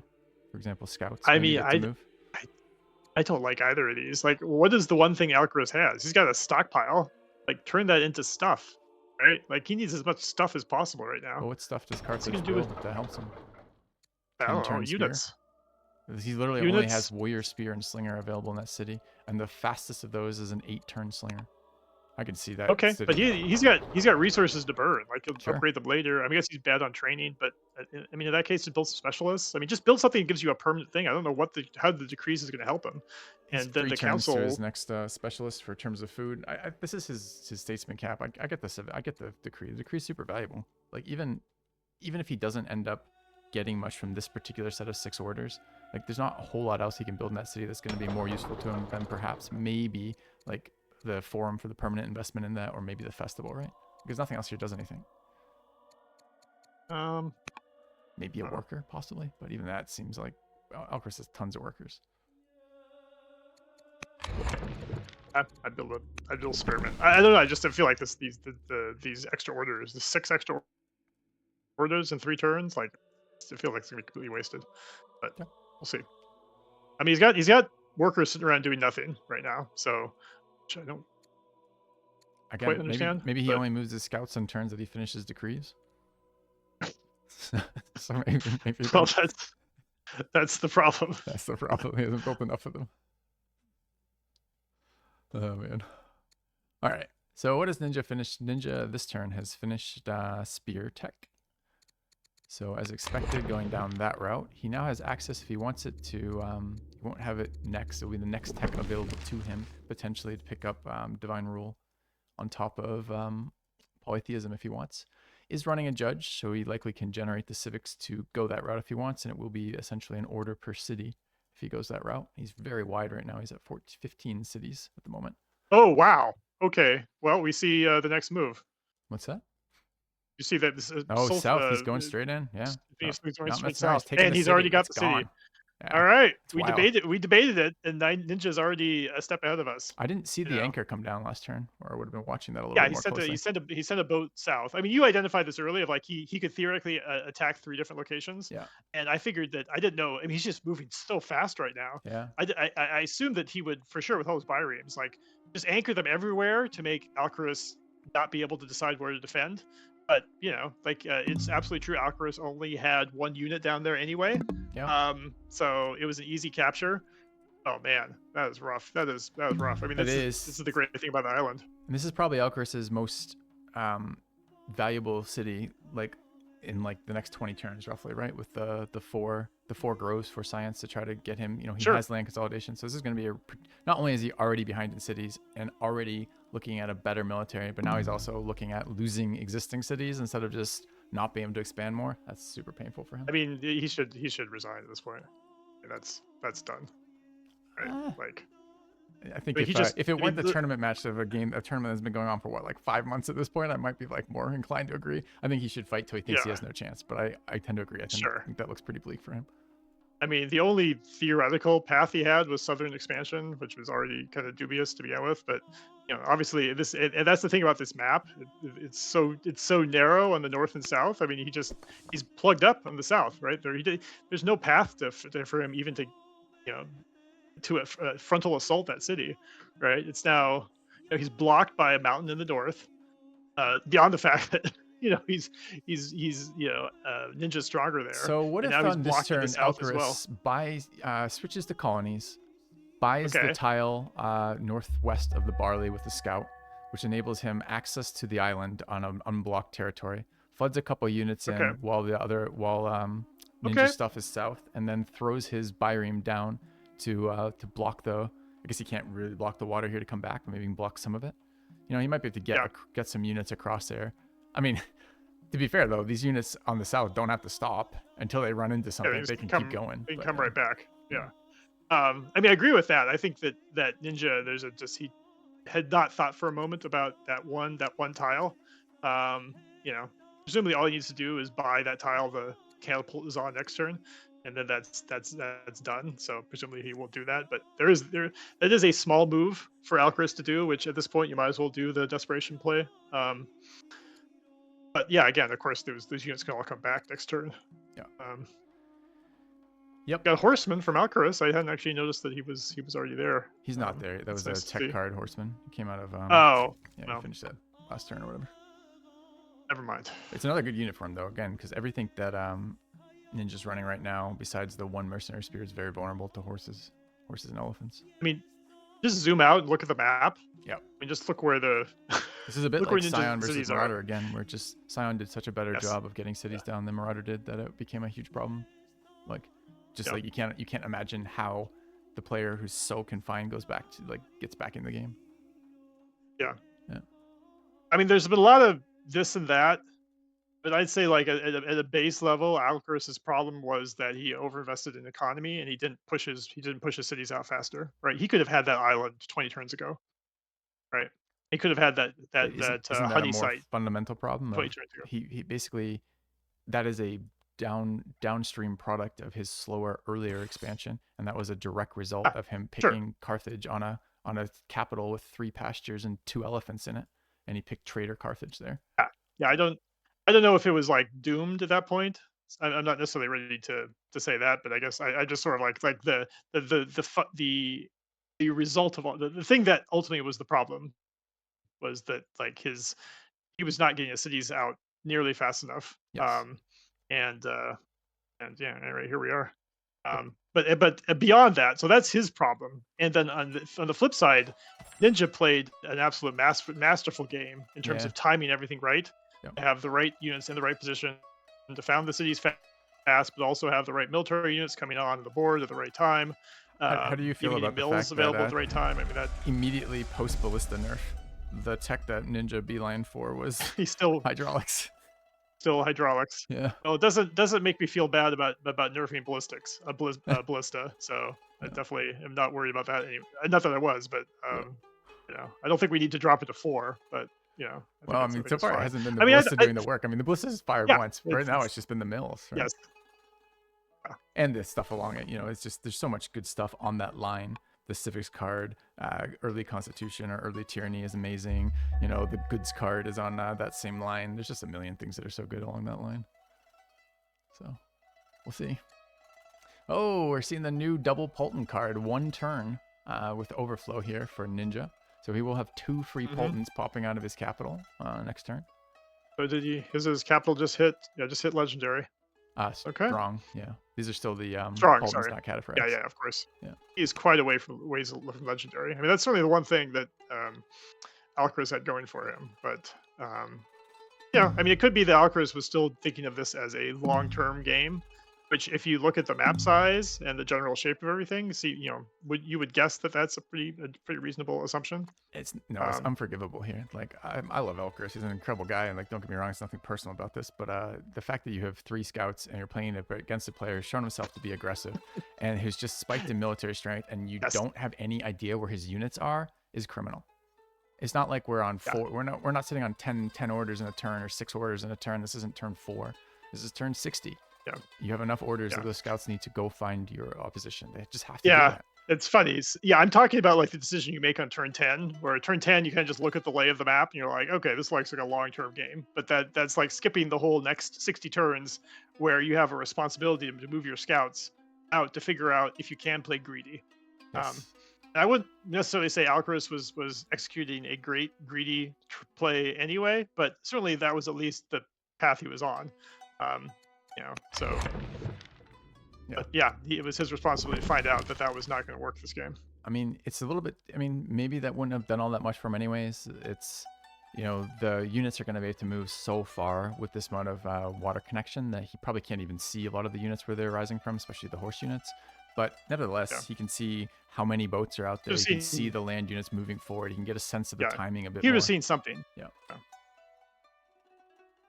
If he had been able to get to that island a lot earlier, I mean, maybe I was right about like he was going to lose it no matter what. Maybe I'm not. But if he could have somehow got to that island quite a bit earlier and in a way that he could have held it, then he would not have lost the island to the south. I mean, that's the kind of the linchpin here of everything falling apart for Alcaraz, right? There's some other disturbing things going on here. I mean, I just took a look at I think Ninja was on a path. Go ahead. Think Ninja was on a path. Finish that part. Go ahead. I was going to say Ninja, I think, was on a path to win the game just by executing a lot of things better. But it's kind of like this key turning point here was this island, right? Like if Alcaraz had figured out some path to take the island, which should be absolutely possible for a good player like Alcaraz to take an island that's on the same screen as his capital, right? That there's really kind of no reason he shouldn't have been able to do that by turn 64. But at any rate, that's the thing. Once he took that island, everything else, like now there's that's what I'm saying. Losing that island and what it led to, like there's just no path now for Alcaraz. Yeah, I think you're probably right. Continue. I think to me it's not the island loss, although that's certainly bad for him. And it's not even the city beneath it losing, but it's this board state where he doesn't have a plan, right? His plan is later in the game still, Alcaraz that is. Yeah. And Ninja has a plan. This is the tip of the spear for his plan, right? If you look behind this, what does he have? He's got although the scores militarily are suggesting that they're closer than they are, it's weaker only, which is one power level below. If you actually look at the power graph right now, Ninja's about double. And if you look at what's building in the background, it's only officers and military units out of every single city. And like what, one poet, one worker, one settler, and the other 12 cities are building building military. Like Yeah, that's a that's lot to truly follow up. terrifying. Yep. And, as long as he can keep his economy just okay, Yeah. like he's in fantastic shape. Maybe right? this is finally the game for pillage. That way he can float his economy off pillaging all Alcaris's tiles. Yeah, sure. He doesn't really need to take these cities for sure to win the game, right? So, Yeah. um, Yeah. Well, I actually really like this game. This yeah, it's fascinating. It's been a cool one, just to see a couple of the small changes, and as you say, Ninja pulled off the early game better. And I think in large part, from my perspective, that was he picked a nation that matched his terrain better, and then played it well. But then additionally, on top of that, he's had a very clear aggression plan, even on essentially one of the biggest possible maps you can play in this tournament, right? This is tiny, not dual, and this is ultra wide. So this is as far away as you can get from a player, pretty much, in this game, besides Coastal Rain Basin. And there's still a turn 60 push from Ninja, which is very cool. Very cool to see. Yeah. I mean, it's all about the Navy, right? Like that's the thing. Like this is the map that lulls you into thinking that you're safe. Yeah. Right. And that's why I think we talked about the Navy a lot at the very beginning of this match, of like what's going to happen to the Navy. And the thing I think that was really brilliant for Ninja is like he started building biremes immediately, early enough that it was like kind of unclear exactly what he's going to do with them, but he just basically built a bit bireme every time he could. Yeah. And that's a pretty big cost militarily, because unlike land units, they're not going to help you get sites or anything. You're just sinking resources into them, in the sense that they might pay off 30 turns later when you take this island next to your opponent's base. But like that must have been his plan at some level. It'd be interesting to hear him talk that out. Yeah, and I do find, we're talking about Alcaris's reserves, but it's more than just that, right? Because we actually look at this, I've been surprised on this all the way along, which is they've basically been neck and neck for improvements the entire game, but they're doing this with Alcaris on 26 workers and Ninja on 13. And for a long time, it was 9 from Ninja. And Ninja's been building wonders along the way with this. And so what this actually means in terms of investment of improvements here is Ninja hasn't had more or less improvements in Alcaris. They've been neck and neck for this. But if you look at where Ninja's resources ended up, they got dumped into tile buying in actual units, and Alcaris's resources are currently sitting in a bank. And like maybe now he's going to be spending them, but maybe now is too late. Like we saw the impact of those resources deployed on the field for Ninja. And now, now we got this. Now we got like 8 cities or whatever it is, 9 cities versus the 15 with the 16th coming. It's going to be painful. Yep. Yeah, and I would definitely love to see the distribution of worker actions on this, because it is very strange. He has double the workers, but the same amount of improvements. So, was there just a lot of terms Alcaris was not using his workers? I'm kind of very confused about how that even happened. Very likely, or maybe, Alcaris may do things like phase workers in, like, I don't know, like if I look around his map right now, there's a bunch of workers sitting idle, right? He's got a lot more urban improvements. Yeah, he's got a lot more urban improvements, so maybe stuff that took longer to build. But then on the other hand, Ninja built those wonders, so I don't know. Yeah, I'm kind of curious. Curious what they do here. Like to some extent, I feel like Ninja could take a kind of unsophisticated military approach here and just start marching his troops forward, because his troops are just so much better than Alcaris's. But I'm not sure. Push from the south, push from the middle, hit the north. Oddly, this is almost like do an actual two-prong attack. Yeah, I mean, I don't think we're going to see Ninja sit back here. I think he's in a strong enough position that won't be what he does. But he almost doesn't need to do anything at this point, right? Like his city count is almost double. Yeah. If he just I would maybe, the way he's I'd really like to see him kill those biremes and choke off the Thevest and Kirkuan. Because right now he could probably make a push and capture Thevest. Yeah. Like if he could just prevent Alcaris from reinforcing it, which maybe is possible because of that mountain pass, right? So if he could block water transport, just send 2 biremes to attack those 2 biremes, and then that blocks off the vest. So take 2 biremes, start attacking his biremes, or 3, and then anchor another one so He's, that the turn after you can take the Thevest because he you are can't move falling his into a units bit of the to trap defend of it now. we have perfect sight here. He didn't see those biremes. They're Yeah. not in his vision at all, right? Yes, he can't see that. Yeah. But But yes, that type okay. of So play is going to the be next fine. step really is he does need to get vision. Yes. Yeah, Yes. because he still has biremes in his back line now. Like he needs to start moving those biremes forward and start extending power into the Tyrrhenian site. You see, so I don't think Alcaraz realizes the trouble he's in. I mean, he's obviously realizes he's in a lot of trouble, but the fact that like that mountain blockage is going to make the vest kind of tricky to hold on to. Um, Yeah. Yeah. I like Scientific's point here that Ninja can also be like he could do some crazy plays here because he loses a bunch of units. So what? You know, who cares? It's a weird thought for me because you almost start from this perspective. So again, the outcome of this game is different than the outcome just like standard game you're playing with your buddy kind of deal, and the fact that it's a tournament outcome, right? So really, the players should be playing to win, and probably are. Mhm. What is how does Ninja lose from this perspective? Like from this spot, how do you lose? The only way I can imagine you lose is you do some spectacularly terrible attack and throw away units, and that counterattack does something. I can't imagine losing any other way from here. So, on the one hand, I guess agree, what I'm saying is like this. You're probably not gonna be set back too much if you fumble that attack a little bit. But on the other hand, why even bother? You know, yeah, that's true. That's true. It's hard. You know, sometimes the games get into the setting where like, you know, if he just sits and holds the territory he has, plus that Danish camp up in the north, tells the other sites, you know, there is a 0.0% chance that he's going to lose this game. Exactly. Right. And I do think I think he will be stronger relative to Alcaraz at other times, even though he's quite strong compared to him now. And I'm actually kind of expecting with the way he's been playing to see another attack here.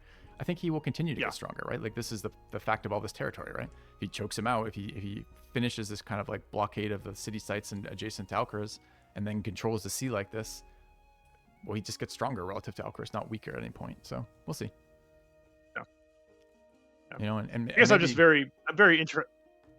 Go on. I'm just very interested in this really interesting geography thing we've got here going with the vest, right? Where you can actually split his forces in two. That's pretty interesting. And I mean, if he really blocks his movement along that sort of what you look kind of like a, you know, that one tile coast, like there's nothing he can do about it. He doesn't have any troops that can get up to the vest at all. Like, there's nothing behind them. Of course, he doesn't. Of course, you know, Ninja doesn't know that. So anyway, I'm just kind of talking through that. Yeah, for sure. We look at troop distribution right here. Now he's moving forward. Yeah, and I love the boats on. As I said, there's him having naval dominance here and having these like bays chopped up like this means he basically can project power anywhere he wants in this. What makes it a nightmare to defend, especially when his units are Pultons and Ballista.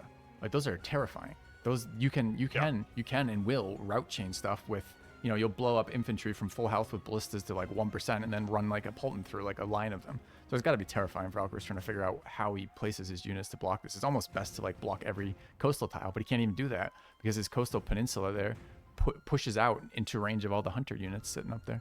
So it's certainly going to be missable. Yeah. Although it is hilarious that this onagers and the only tile that does not belong to Ninja is it sat there, right? So it's at its weakest possible tile right there. Which is funny. Yeah, that is true. I assume he will buy that eventually, but yeah, I would like to see him anchor so he can hit the vest. I mean, I guess again his knowledge isn't as good as ours. He's probably still thinking of taking that peninsula because he can move all those units from the south. And he does need to be just slightly worried about boat dominance, right? He's got a lot of boats tied up and anchoring, so he doesn't actually have a lot of boats free to like protect that. I can see being a little like creeping that in a little bit. And if you look, he's creeped it like that anchor position is in range of his onager, right? So he is thinking about like that's smart. If I lose this boat, or if Alcaraz pushes a bunch of boats into this, do I have enough to fight back? So it makes sense to me. Yeah, I guess he doesn't necessarily know how many boats Alcaraz has. But yeah, I mean, my priority as Ninja right now would be to move all of my navy up to the front. Yeah, and that is the payoff of him having invested in buying every single tile along the coast as opposed to spreading out boats. Is his boats do not have to be tied up anchoring, at least further west, anyways. It's kind of funny though, the composition. Ninja's up to 4 ballistas, so either he didn't hear about the ballista nerf or he's not that concerned. We'll see when they start fighting. But that's a lot of ballistas coming in. And to be fair, Alcaraz has the perfect composition for that, right? A bunch of infantry. Oh yeah, I mean, standing on urban tiles. If you kind of do estimated, if you do like estimated damage on these from these ballistas, it's pretty terrifying. Yes. Yeah. Pretty much everything will go down in 2 hits. Yeah, and yeah, or probably 1 ballista hit and then the Polton's falling up because of the route. I mean, do you think he's thinking of sending the onager over? Interesting tile, that urban tile northwest of that lake. Like, could you if you put an onager there, it only has 1 angle of attack essentially. So yeah, maybe. I don't know what it does. Like, it's still not in range of the city, right? Oh, it is. I guess it is. No, that's in range of the city. Yeah, I'm just thinking like, would you throw a unit there, and just defend, focus on defending it, obviously, blocking it from both sides, and then just force Alcaraz to pull his units back. Well, Alcaraz has finished the Acropolis. That ought to swing the balance in his favor, right? Cruel. Is there some way I could check his forum count? I just want to see what the value of that one is right now. He's got 1 in his capital. Do I have to do it individually? It's not, projects aren't listed on I'm the doing it page. right now. I don't actually know. Yeah, I guess not. Sadly, I only see 2 forums, so got 2. What? 1 order for that? Yeah. Total order. Yeah. 1 order. Okay. Yep, machinery, as Sion again points out, machinery coming out in 3 turns for Alcaraz, so there will be onagers of his own. No ballista yet, but neither onagers nor ballista are particularly great versus Poltons. So I don't think that's going to be particularly useful here. Maybe he can onager creep, get some protection of the bays with his onagers, so he can actually place his boats with some more safety. So that may give him a little bit of a pushback out from these. There's a line of hills around the this bay here, so there's some stuff he can do with onagers there to help get anchoring again. But it is still 3 turns away, and then he's got to build 1. So at the moment, it's just whatever Ninja wants to do with his boats, he can basically do, because Alcaraz has no units that can contest or hit them. Yeah. So we'll see.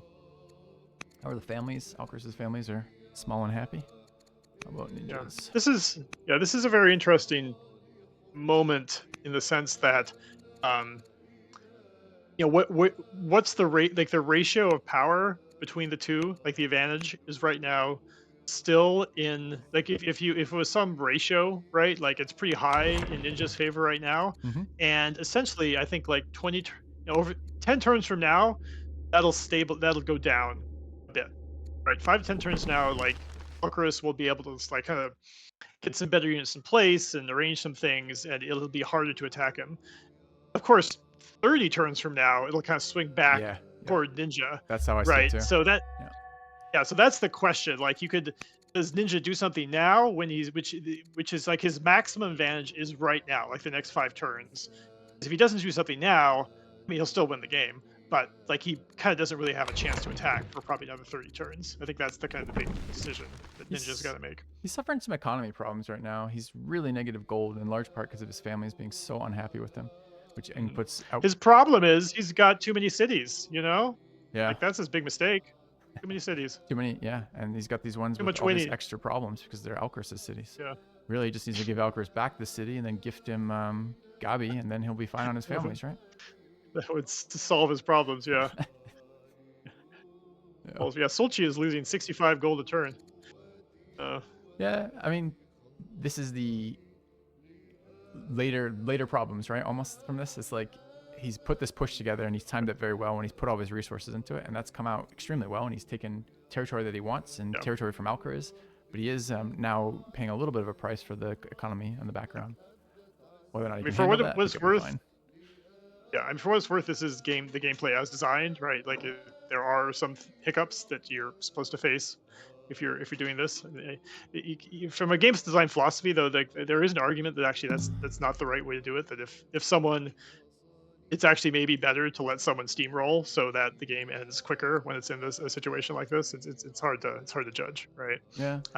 But I mean, it's almost, game design, maybe not aside here, but like Ninja has not engaged with any of the mechanics he has right now for containing his family at all, right? Like he's developed 0 luxuries to give them out. He's not invested in a religion that he controls to like boost the happiness of these families. They're just kind of just spread out wherever he wants in that. I mean, he invested in a religion, but not like to spread it and change it. And he's not influencing these guys. He's spending other resources here. And at the moment, his economy can eat that, and his units will take the combat penalty hit for it. But other than that, you know, and the rebels he has to deal with, but other than that, he's okay right now.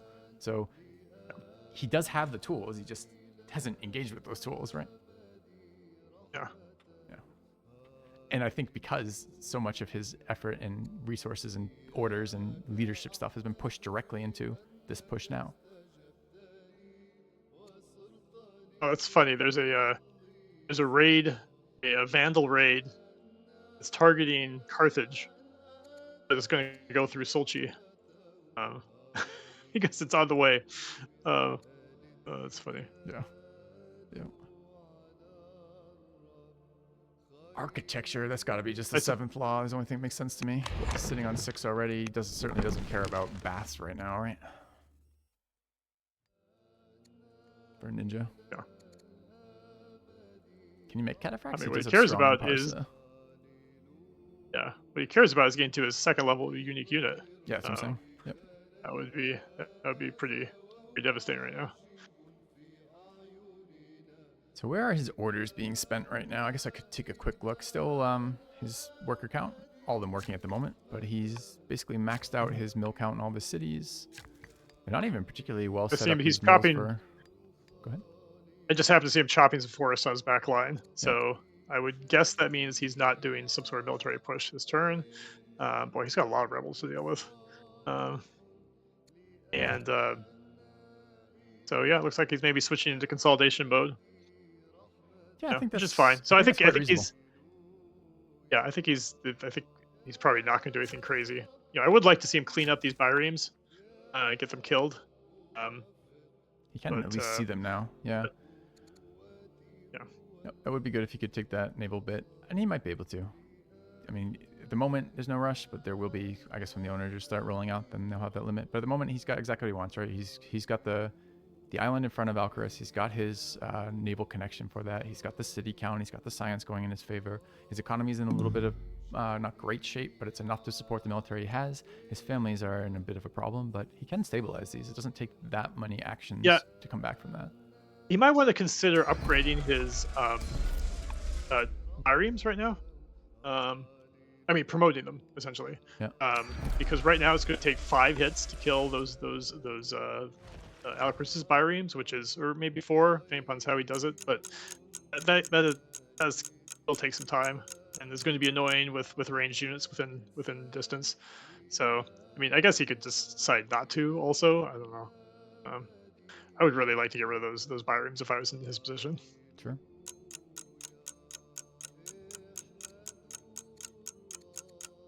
Yeah, buying that one Allinger tile would only be $200.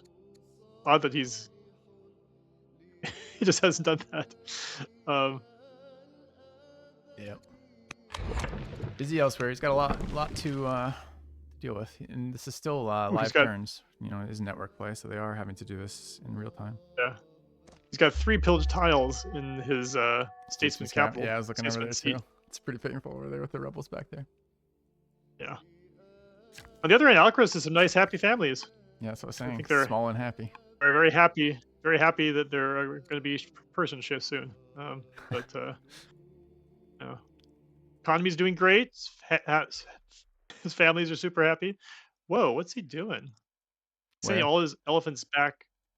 Alcaras, he just sent all his elephants back east. He's upgrading them to tier 2s, right? Is the plan? Oh, yeah. Hit his 7th law this turn. Gotcha. Yeah. Gotcha. Okay. I mean, that's pretty solid. I mean, I think the window is now closed, basically. I mean, there's an interesting play on Thevest, right? But I don't know. Maybe it's not worth it. Too much. Too complicated. But for Ninja. Yeah, I mean, for Ninja. I think he's a turn off, right? His boat is out of range, and I didn't see. I guess when I can switch back, I can see if that's one of the ones that holds the extension. But even the extension's on 1 tile, right? So it won't get there for that. So yeah, the problem is he needs to re-anchor and block the naval move on the same time, which he totally could do. But I mean, that is kind of a lot of moving parts. 16 to 9 cities. It's got to be unpleasant though. It's such a difference. I mean, at this point, maybe it is true that like he should not be taking any more cities, right? Like if you're taking Thevest, what's the point of taking Thevest, right? Deny it to Alcaraz. City's You not don't have gonna... to finish capturing either. He's chosen to finish capturing Well, in Sochi, but he doesn't have to. He could have, and it does give him home territory too, which is a big deal for all of his Sentinel units. But you don't have to capture it. You can still take it. Well, let me put it this way. So yes, you could deny it to him, but it's also going to be kind of like a bleeding ulcer, right? Like it will give Alcaraz like a good vector of attack against you, right? Like you're gonna have to expend a lot of resources to defend it. Sure. Functionally speaking, the city is just going to cost you a lot of money. It's not going to get you science or anything else that's functionally that important, right? Like you said, you might not even capture it, and it's not going to really get you closer to winning, right? So to some extent, like what's the point? The only reason you would take the Vest is if you're going to then assume that you're going to go then take Cartagena, and then you're then going to take Carthago, right? You take it if you're on the way to something else. That's interesting. Like, I think I would consider strategically. Strategically, it's not important. That's what I guess I'm trying to say. Unless you're like actually trying to take the home territory. Yeah, but again, I don't think you need to go through the turns of capturing it like he did with Sochi. It's quite possible, especially with the distribution of Alcaraz's forces right now. If Ninja does make a play at the Vest, and he does something like deal with those Alcaraz's biremes with his own boats, so those cannot anchor, and he can block that naval territory. He can take that turn, move in, do full damage to the city center, put a unit in the city center for that turn, and next turn withdraw it all and leave that city in an uncaptured state but denied to Alcaraz. And what does it do? It's more morale damage to Alcaraz. It's one less city that he has pumping in resources and one more problem that he has to deal with. So I don't think it's totally devoid of value. Yeah, I mean, I'm on board. I would like to see him do that, if nothing else, just for kind of the fun of it. I think like ultimately, like the marginal utility there is pretty small. Yeah, it does depend, because I mean, it's sometimes tough to measure the impact of how your opponent feels from that, right? Like what they're doing with that. Alcaraz is probably not too far from giving up here, right? Like you'd think, he's pretty encapsulated. He's behind in science. He's going to start seeing that his military score is way worse, and he's sitting here scratching his head like, what the hell do I do? Losing another city might push him over the edge with that. It's possible. Yeah, he's building a council in Carthage. So I guess he needs training for the elephant upgrades, I suppose. Could be. Yeah. I mean, he doesn't have his military infrastructure up in the city either, so I get why he doesn't want to build a 16-turn turreted elephant, for example. But it does seem like not exciting, the council, for sure. Yeah, so he's got 3 citizens there, so I mean, he could at least think he could do something. But I mean, the whole thing just doesn't seem to make sense. If you've just got this gigantic stockpile of resources and your capital is not even building anything, like something's out of whack there. I don't know. Like, this game heavily encourages specialization. It's clear his capital's not specialized for building military yet, right? Doesn't have its barracks down, doesn't have any of its officers up, that kind of thing. So I get it why he's not building that, but isn't there more specialists he can build or upgrade or something? Yes. There's other things he could be doing besides council. So you have to assume, as you've said, build an acolyte, build a, I don't know about a poet, but build a trapper. I don't know. There's no way that he hasn't thought some of that through, right? There's got to be a reason for this council. If you really want me to track it down, I suppose I can start chewing away at the logic there. Hold on. I mean, an elder poet would get, or a rancher would get him. No, wait, an elder poet would get him almost 8 science. I do think a council is better than a rancher, pretty much in every scenario. So maybe not that, but maybe the rest of them.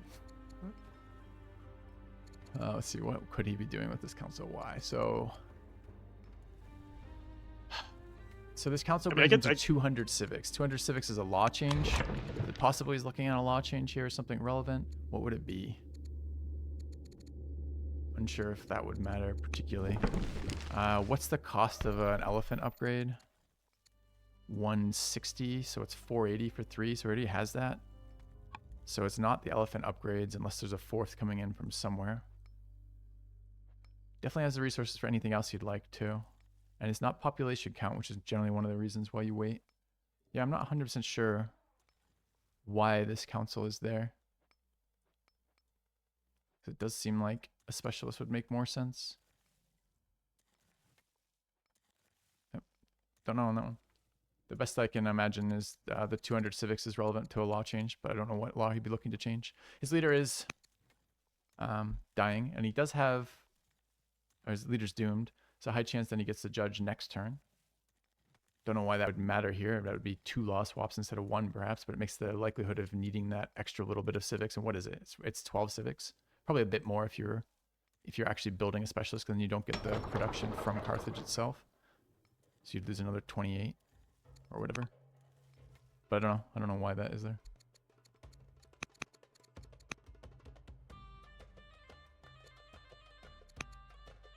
I mean, it could be he's just sort of, I don't know. He's probably not used to. I'm trying to think if Alcaras has been in this situation before. I mean, presumably not, because this is you are doomed to lose situation. I don't remember the game that Alcaras lost. Who did he lose to? That's a good question. Who did he lose to originally? Anyway, the point I'm getting to is Nazar. what do you actually do in this situation, right? As Alcaras? Yeah. You pick a single tech that you think is going to be relevant to your opponent, and that's your timing window, and you attempt the best coordinated attack you can to break out of this that you can do. But I don't know that he's in a position to do that. Yeah, I guess what I mean is, like, emotionally, like, is Alcaras like I feel like he's probably just kind of circling the drain at this point, right? Like I'm in a situation and I don't really feel like I have the tools to emotionally do something effective change about the it. Yeah. Oh, I have an answer for that. That for 10 years of competitive gaming online for an audience, I definitely have an answer for. You change the benchmarks is what you do for that. Your goal no longer becomes a win. Your goal becomes some thing that you make a priority. For example, you could, for in Alcaras's shoes, you could say something like, this is a tournament, there's viewers here, I'm going to give them one last good fight. That kind of thought process, right? So you essentially you change your benchmarks to something that you can actually hit, and to keep yourself both interested and morale up. So we'll see. Oh, that's good. It's good advice. I'm not sure how much sort of competitive public play Alcaras has experienced, right? I mean, what Alcaras is good at is you're finding an advantage and then grinding some other player down over it, right? Yeah. And he's just not in that situation right now at all. Exactly, and that is probably the outside. I was gonna say that's probably the biggest problem he has going right now, but that's not the biggest problem he has going right now. The biggest problem he has right now is the board state. But I agree. I think it is counter to his nature to make risky plays where you're not so sure of the outcome, and he needs a really dynamic kind of attack right now to shake this up. Yeah. And I don't think he's gonna get one that's certain to win, which is what he'd prefer, obviously. But I mean, he's pretty much a spearman. I mean, it's sad. If you look at his cities, his 3 build units he can build are warrior, spearman, and slinger. Yeah, so I said the other turn when you're asking him, like, why is he building this decree in Cartana? Because his best option was an 8-turn warrior. That's the same amount of turns it takes to build a warrior on turn 1 from a non-military city. Like, that's not an exciting investment right now for him. Yeah. Ninja's economy is potentially snowballing, though, like in the negative sense. Like, he's at minus 600 gold per turn. He's still making 200 food, which is selling for 400 gold. And I guess he's making 100 iron for another 400 gold. So he's still positive, but he's not positive by much on any given turn. So he does need to stabilize that. And we did see a bunch of improvements being built around his windmills to give him those goods he needs. So I can see this pause from him being very important. Yeah, I mean, we debated the value of taking the vest, but it does kind of raise an interesting point of, like, should he try to capture any more cities the entire rest of the game? Probably the answer is no, right? Like, even that Danish site to the north of the island, you probably just leave that be for the whole game. Remind me, outside of the upkeep side of those things and the familyness side of things, so the happiness, are there any other penalties that like cost multipliers on anything that go up as you have more cities? It's mainly the opinion and the money, but the other factor is, like, these little young cities, they just don't do much for you, right? Sure. Like, if you look at Gabai, it's not even making 1 science. Yeah. Right. Yep. It's making a tiny bit of civics and training, but like a tiny bit, right? And so they're really mostly just headaches. They're not doing stuff for you that you would see in, like, a traditional 4X game, right? Sure. Like, and he doesn't necessarily. I mean, that one would be nice just to be able to get sort of like the territory expansion and some other stuff, but beyond that, he really does not need any more cities unless there's some very specific luxury he needs. I mean, that's one thing. Like he may want. I haven't looked. What I think there are a few luxuries that could solve some of his family headaches. Oh yeah, for what sure. are He's they? got He he's got a needs number of different mechanisms he has available to him to start addressing family problems if he wants to. money. I mean, he might want to get to Grove just so he can like have some luxuries to start giving to people. Yeah. But he's going for architecture. Yeah, he's had land consolidation highlight. He doesn't even have forestry. No. Boy, his tech tree is fascinating. So it's interesting. You think actually if he's not doing a push now, I actually feel like maybe architecture is the wrong call. Because okay, great, he gets the high level UU, but I don't necessarily see him being able to do a push in 5 to 10 turns. I think it would be better to go for land consolidation, get your groves online, which of course are awesome anyway, but then that would help you solve some of your family problems, right? He gets his wine. His tech options this round were citizenship, combo, battle line, or architecture. So okay, I right. think so I would prefer citizenship out of that, but yeah, I'm presenting a false choice. Like a citizenship is they're the same cost. So yeah. I mean, any of those are options. But anyway, the point is, I think he needs to get to land consolidation quickly because this is one part of the game that I think would help him a lot right now is to be able to get those luxuries. None of his families have the luxuries they want. One of them needs salt. Does he really not have salt anywhere? it's in his capital. He still hasn't improved it. Oh my gosh. Okay. It's amazing. No matter how good a player plays, there's always something that's like a huge mistake. I don't know if that's a huge mistake or not, though. It's just a different game. He's playing a different game than you think about it, and I think about it for sure. It's just a different style of the game. It's like that importance of those small things are very minimal to him. So yeah, I mean, but the problem, I mean, I get that if it was like a major investment, but getting a mine on that salt and getting a miner on that salt, that's such a small investment for him. Sure. He even has a judge. Yeah, he could 3 turns to build the mine, rush the miner in 1 turn. Then he has salt, which he doesn't even have to give to the riders. He could give it to the Furious family. Yeah. Maybe that's why he's taking architecture. There's 2 your perfume changes on architecture, right? There's 2 perfume off that now. Oh, maybe. So maybe he bought the pearls tile, but he's not developing it like in Bactra. So he could be getting pearls. Pearls would make a huge difference. That by itself would be plus 500, plus 50. Yep. To the statesman. Yeah, there's a million ways he can mess with his family happiness right now. He just isn't choosing to engage in any of them. Right? He's still holding court on his leader instead of doing any influence actions. All of all of his family heads are uninfluenced. His religion heads are uninfluenced. He's just choosing not to engage with those. So it's not that. So I'm not saying he should. He's playing an excellent game. He's doing the right stuff. There's just a few specific things that would not cost a lot that would be very helpful for him right now. Sure. So definitely, like getting the pearls and the salt online, he should be influencing the head of paganism. Oh, it just switched over for him. Right, what I was looking at. Well, that's made a huge difference. Wow. Okay, did they die or something? Probably. There's no other way really to get rid of them. Yeah. Okay. Maybe some events. A bunch of those problems that I talked about just disappeared for him. Sure. But anyway, still. But that has been the history of this game for him, right? We've watched him repeatedly have rebel problems. He's spending orders every turn fighting these. Again, I think it's I don't disagree with your point. I think it's a very small investment right now to fix a lot of these family things. And I think some of them, from a perspective of the cost to do them versus their payoff, I think it could have been done earlier and should have been done earlier. So I don't disagree with any of that. But again, to me, it highlights really the way he's thinking about this game. And family importance is a very low priority for him on this, right? Yeah. Like to the point that the cost of giving up 1 hold court isn't worth it for him to influence like his religion head, like his pagan head. Like that says quite a lot about how he feels about that mechanic. Fair enough, but I feel like he now needs to switch his mindset to a different type of play because it looks like he's not going to do a advantage push, right? Like he's let kind of 4 or 5 turns slip by without attacking, which I think is fine. It's fine to sit on what he's got because he's going to win the game with that path. But now that he's on this path, he really should be actually thinking, and he should be playing like alcaras, right?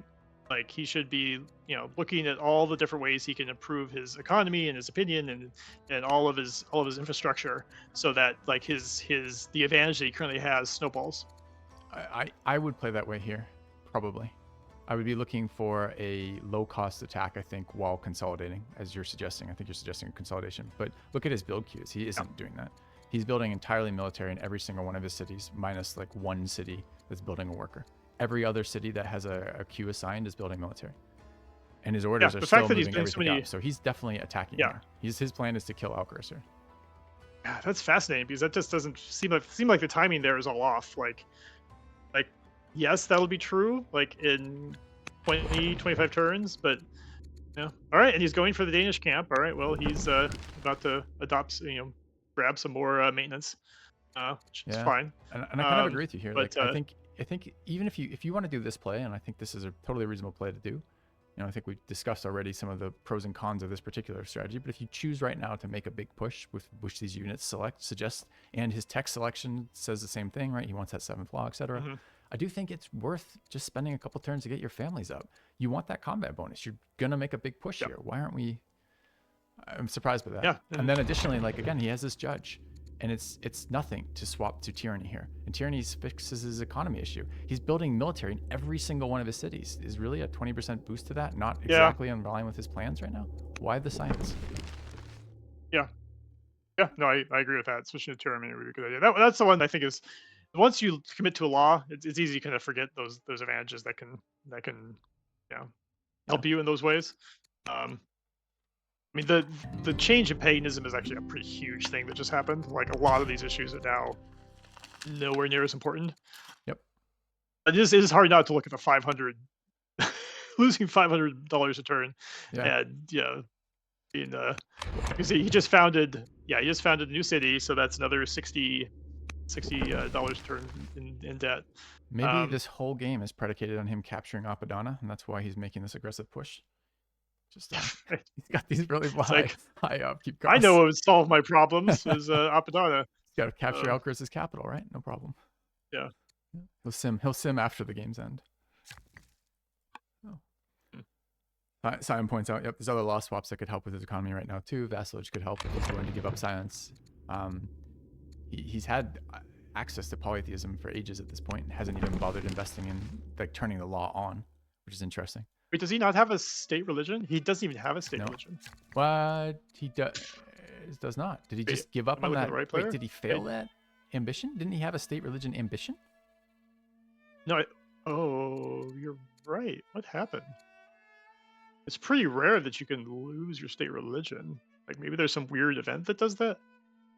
Yeah, I'm kind of confused now myself. I don't remember if you can unassign. I mean, you can unassign laws. I wouldn't say, but I don't think you can unassign state religion.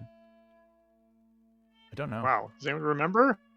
That's a question that is for odd. But yeah, for Fred. It does seem like it's worth 400 civics to at least get a boost with one of the two religions. Just because like that's there are weird. It's odd. I mean, he's playing an amazing game, but there are some weird glaring holes here. Yeah, well, I hesitate to endorse Hull there because again, he's winning this game. And he's winning it quite decisively. Right. And he's just thinking about this in a way that you with your discussion there, you don't think of it that way, and I don't think of it that way either, right? Like to me, I think the same thoughts. I'm like, it would be the work of, of absolute minimum amount of resources. And he is putting the salt in line, by the way, right now. So maybe he is looking at that minimum amount of effort. Nice. It doesn't take much to fix your families here, but it's clear to him from his play that it's just not his priority. Yeah. And the fact he's been able to spearman, right? I mean, that's his path to get rid of those elephants, right? So he's, he has this concept that probably that in 6 to 7 turns he's going to be invading, and I hope so. That'll make the stream a lot more fun. And he can't really lose, right? Yep. It does seem unlikely. Sion points out, the salt in the cap, turn 68, salt in the cap, lol, and I kind of get it. Like, but on the other hand, like salt in both of the salt gems and then a number of the gold resources, like the number of the pure money resources, are often the ones that just don't ever merit an improvement. Salt, if you don't care about the 20 gold per turn, and maybe you should, maybe you shouldn't, but if you don't care about that, the difference between unimproved salt and improved salt is literally one culture per turn. So yes, at this point it would have been 68 culture, but what's the difference of 68 culture in his capital? Nothing. It changes literally nothing.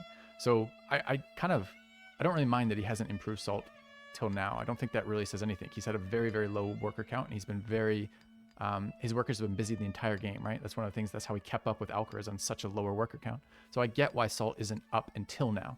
And the fact that we see him do this now means he is reflecting on the fact that, okay, I want my families to be a little bit happier. Oh, Salt is one of those luxuries. I know I have Salt somewhere. I can put it online and do that now. Again, for me, it seems very much like a focus thing, right? Like he focused on what he wanted for this game, and now he's getting to the point that wasn't part of his focus.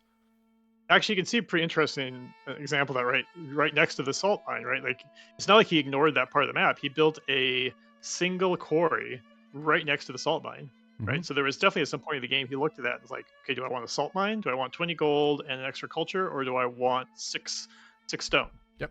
And he decided to go for 6 stone, which, I could see an argument for. Probably I by default just, do the thing on the resource as soon as I can, just because usually it's a pretty good move, right? Yeah. Yeah. So again, I love seeing that, because for me, the most interesting thing of watching so many other players' games in Old World, a game that I've been playing for years now, even with a long break in between my last multiplayer rounds and this round of kind of gameplay for thing, is it's a totally different perspective. And a lot of players play like me. When I watch Alcaras' game, I see a lot of the things that I prioritize, a lot of the ways I think about things are explained there and in his behavior. But when I watch Ninjaa, it's very different than how I play. So I love that. I love seeing that, because it makes these interesting questions of, well, I think of this game and this through this lens of my experience with that and the way I play, but look who's winning the tournament right now. In other words, how much more could I learn about this game? How much does that shake up what I think? What do I have to go back and reassess with, or reassess on? Because, he's winning this game. This is the quarterfinals of the tournament, and he's beating the playstyle that Alcaraz is playing that I often play. So I don't know. I find that really fascinating. Yeah. It was like, Sion did a little bit of that too with his Orator game. I almost never see Orators played as Orator, right? It was Orator opening into the Diplomat for the tribal alliance. I almost never see that played in multiplayer. So that was really cool to watch too, for the same reason. It's just a different thing than I've seen. It adds longevity and diversity to the experience of the game for me, to see like these different styles come out. It's super cool. Yep. Yeah, and the thing about what Ninjaa did here is presumably this was his, like, by turn 20, this was his plan of like, I'm going to build a bunch of bireams, and I'm going to see how far I can push and see what happens, right? Yeah, we saw Ballista. He didn't necessarily know. Turn 1. Yep. Yeah. I'm thinking more about perhaps his. maybe we still need to nerf hydraulics. I guess there's no hidden shade there. I don't know. I don't know if it's overpowered or not, but it's definitely different, and it's interesting. Like, so assuming Ninjaa wins this, and I think that's a reasonable assumption now. I don't think it's 100%, but let's give it I'd probably put it at about 90 right now, 90% maybe. So assuming Ninjaa wins this, we have 2 more tests of that, right? Aaron's in chat, who's making comments earlier. Like, that's his next opponent. It's going to be Ninjaa versus Aaron. Are they both going to prioritize ballistics as highly? Will we see a counter to ballistics? I'm looking forward to seeing that. Like, we're going to find some answers for that. Maybe it's overpowered. I don't know. Sure. I don't know. For sure on a map. The thing is, what I was bringing up was the fact that he chose this early. That's more to do with the fact that he built bireams right away and like kept leading into them, because that was more something that tied into the strategic play. I don't necessarily see how going for hydraulics matched this kind of like map push, right? It's a good tech, right? It did a lot of great things for him, but it didn't seem like it was the key thing that allowed him to do this, right? The key thing that allowed him to do this was bireams. Yep. And a bunch of other stuff, but not necessarily hydraulics. That just ended up being a good thing. So yeah, we'll see. But the fact, what am I trying to say? The fact that he, early on must have decided, like, I'm going to try to do a push, even though this is an ultramide map. Like, that's the interesting part. Yeah, that's cool. I like it, because the reason that Alcaraz chose a map this large is he thought he was better. He would have a better win chance at economy versus Ninjaa than he would at a game where he's forced into conflict early. And I kind of like that Ninjaa just turned that on its head. He's like, okay, we're not close, but I will bring the conflict to you and bring it earlier than you want. What's that? If that was Alcaraz's plan, why did he choose Inland Sea? Was he hoping that he get traders? What's that? As opposed to anything that doesn't have a giant water connection, right? Or is there a limited number of maps? I don't know if I know there's been a from? suggested few. I think the 3 that are being played almost entirely are Coastal Rain Basin, which has naval maps. This one here, the Inland Sea, and then the last one is continents, or rather continent, which has naval all the way around as well. So I think all 3 of the normals. I don't know if those are the mandatory ones though. Like I don't know if he could have chosen a script outside of that. So I don't know. Okay.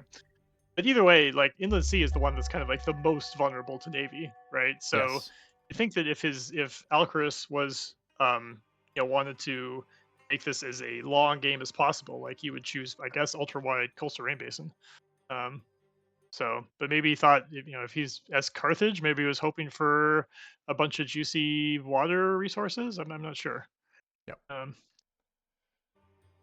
Yeah, I mean, Alcaraz has been pretty clear on this. He thinks Carthage as a whole is very, very better than the other nations in terms of competitive one-on-one play, and he thinks traders is the strongest starting family. And even if I agree with him, and maybe I do, maybe I don't, I have to think through that a little bit more fully. I don't think it was the strongest start and the strongest family on this map, and it's kind of nice to see that not go anywhere. In his early game is what's cost him here. Why is his rate of expansion so much slower than Ninja's?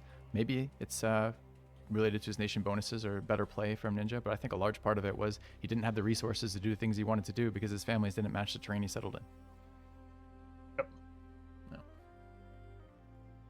Yeah, I mean, Persia started with, hunters on elephants, so you immediately get faster orders, and as Persia, those past, he has his capital had essentially 5 extra sources of order. No, 4, I guess. That's in the next city, but 1 city over is another horse. It's so 5, like 4 right? It's 2 elephants and 3 extra sources of orders because of the city. Yeah, 5, right? Because there's yeah. But at any rate, a bunch of sources of orders based off of the nation and the family he chose, right? Like that's adapting to your start. Yep. Which is good because again, like it's nothing thus far has slowed down Carthage. And maybe finally the accumulated repeated hits to them have brought them to a place where they aren't the best pick in all scenarios. They're now the best pick in some scenarios, which is where we want all the nations, or at least where me as the player wants all the nations, right? Which is sometimes I'm incentivized to play this nation or this family, and sometimes it's a better fit for something else. Who do you think Persia went first, right? Or Persia was the first pick, right? Persia was the first pick, yeah. Who do you think Alcaraz should have chosen, and which family? Well, I think there's 2 routes he could have gone, I think, with that start. And I think one of them is acknowledging the impact of having access to early pastures when that's the only growth resource in your capital makes a big deal for terms of settlers and workers. And if that's the case, he's forced into the only other civilization that has pastures at start, which is Hadi, right?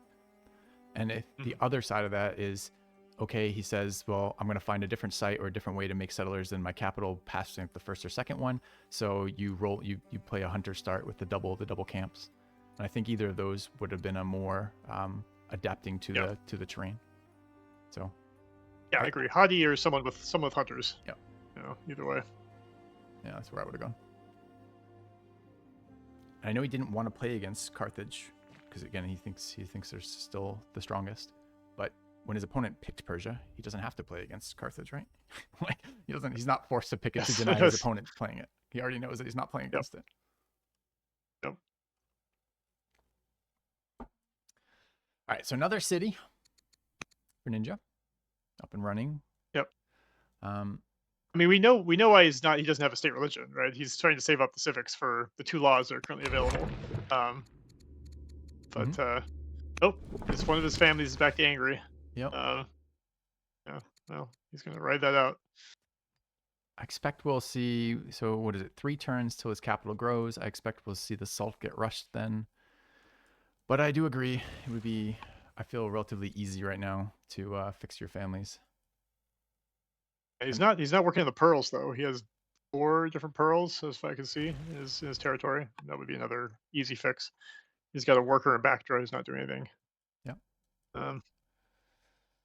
I guess I could do a quick demo check here. So 17 cities to 9. That's 8 cities rather up for Ninja, which is quite a lot. Is he still expanding on the south too? I didn't notice. No, it looks like just the. So he's up 8 cities. Science is 170 to 130 in Ninja's favor per turn. If we look at, let's do some just quick bank demo stuff. So if we look at a number of the major indicators. If I look at science right now, the gap is now open for the first time this game in a while. He's up to 600 science gap, which is starting to be pretty significant. It's like two earlier techs or one later tech. It's kind of a big deal. We start seeing, I guess I want to look at the improvement count as well. This will be a rough indicator of economy. Improvement controlled right now. Still pretty much neck and neck. Alcaras is getting a slight lead and improvements controlled. But if we look at the other big one right now, which is literally military score, we're looking at, I mean, that ratio has shrunk, or rather how much more ahead Ninja was than Alcaras has shrunk a bit, although Ninja still retains the lead on that. Yeah. One thing I just noticed I want to point out is, although players don't normally think about this, like I do think it's wise often to found your cities on the coast, because I was first thinking about the fact that I don't like the fact that Ninja is not trying to kill those biremes. Like I really think he should, even if he trades 1-for-1 bireme, it's still a great move from his part if you have the only ships on the board, right? Because he doesn't necessarily know that that Alcaras is doing some weird double bireme build right now, or even a triple build that he times right, so all 4 of them come out at the same time, and he could actually kill one of his biremes and maybe even come close to naval equality. That is theoretically possible. I mean, I kind of like it, or whatever. Anyway, the point is that I think he should be killing those ships, but they would be safe if Alcaras had initially founded his cities on the coast. So that's something I like to do often, just in case you end up in some situation that you have to protect your boats. This is a change from a long time ago too, right? Because I think at one point, weren't you not able to slip your boats into cities because it was basically impossible to ever get back onto the coast, right? So yeah, I think that's one of those things. Yeah, that's one of those changes we made. Just like, okay, at least there should be some theoretical path to getting back to naval equality. But of course, that's only possible if you put your city on the coast. Yeah, but I think here is where, I think we've talked before about the decision to use the city sites, and I think you blogged about this too, right? To use city sites as one of the ways to deal with infinite city sprawl, right? But one of the downsides of city sites, like the limited number of tiles you can settle as cities, you can't have everything, right? You can't have a hill that's on the coast that also gets the resources you want, because you can't settle wherever. You're limited in the number of tiles you can settle on. So whereas I agree that right now it would be nice if Alcaraz could hide units in Thevest up there, like hide his biremes in there, I don't necessarily think that's going to be enough of an incentive to change his settlement pattern, and probably right? to be fair, actually, I look back at the city on the western side, the mirror of it, and there actually aren't any urban tiles on the coast, so he didn't actually have that option. Sure. That's not true, however, for the other one, Kirkwan. Yeah. Because Raga was founded on the coast, so he could have done that. But if we look at where he settled this for, I'm sure there was a reason. Like it's not like he's going to have chosen the worst tile. He's going to be looking for other things. Yep. And your home cities having a place to hide boats when you're settling on turn whatever is probably not going to be one of the priorities that you're. It's not the top of mind. Yeah. So it's biting him. I know it's close to the. Yeah, I know it's close to building walls in your home territory, which is if this becomes important, you probably have already lost the game. But it's just one of these things that it's just one of the many factors that goes into where you put your city, and I think it's always nice to have. Yep. Because even with your home territory, you may not be losing the game, but you might have lost the naval. Yep. The naval battle, right? Easily. At the very least, maybe just in the short term too, right? And you can't, without somewhere to park those boats that is safe, it's very hard to build up any mass to fight back, for sure. And it's funny, like you're talking about why doesn't he kill these, but if you look at this, Ninja doesn't actually do jack shit for damage in the he's gonna take a bunch of attacks. He's gonna be attacking into friendly territory on Alcaraz, who has better family standings. They're matched boats to territories, bonuses in Alcaraz's favor right now. Yeah, that's why I like to see him promote his boats. I guess he was saving the training for the upgrades. Yeah, but when I did the math at the turn of I don't know why the council still, because again, he didn't need that for that. Maybe he just wants more training than he has. He's running influences right now. Okay. We haven't really looked at his leader. He did lose his builder. He's doing a rally troops. I always like to see that used. Oh, I'm talking about Ninja. I'm talking about Ninja, yeah. Yeah, it's on Alcaras' turn. I was just kind of curious. So I haven't really looked through this. So a couple questions. Solver asked in chat about the Legendary Wonders. I don't think there's anything that's going to shake up the board here very much. I mean, there's some powerful ones in there. Colosseum's in there. Otherwise, Pantheon, Circus Maximus, and Via Recta, none of those are really going to do much for this board state, including Colosseum right now. I would assume he would put down Colosseum right away, but we'll see. Yeah. Still got 15 turns to go. So. If he's still in the game there, maybe he'll consider it. If he's still in the game in 15 turns, yeah. Circus Maximus would be good for elephants. That's a really steep investment for Swift. I don't think we'll see that come down this game. Maybe.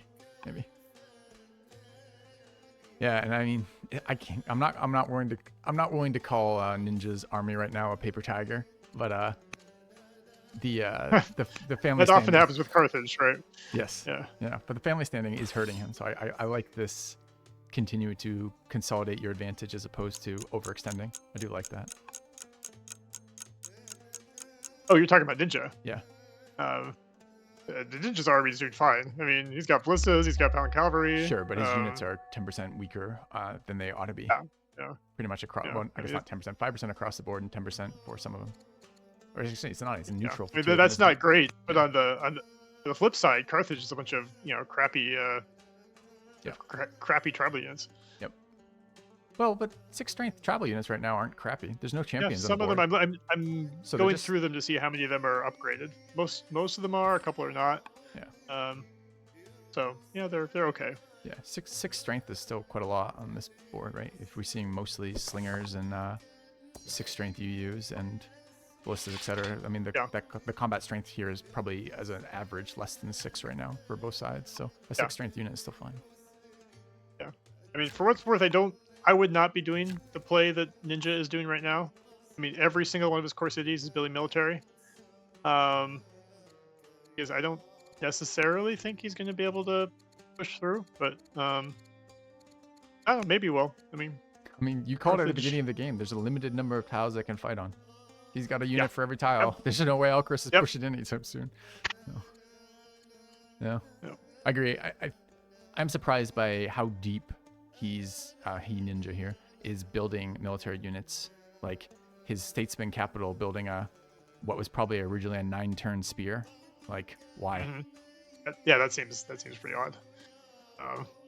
How important is that spear going to be? Are you even going to be able to use this many spears? I mean, it's interesting. I suppose he probably started it before they spawned a rebel axe in the city. Yeah. But his minus 10% spear in the city fighting the same family because it's a rebel with an axe versus the polearm it's not the unit you want there. Yeah.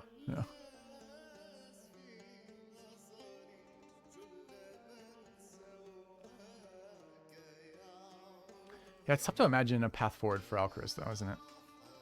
What is it? If we look, how does he navigate this?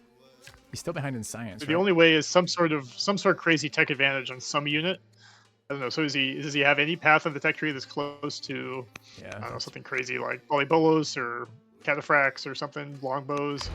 Yeah, maybe longbows. Maybe he could have done it as a favor, and he could solve that for us by tagging it. And it looks like he has got a couple things tagged in here, but.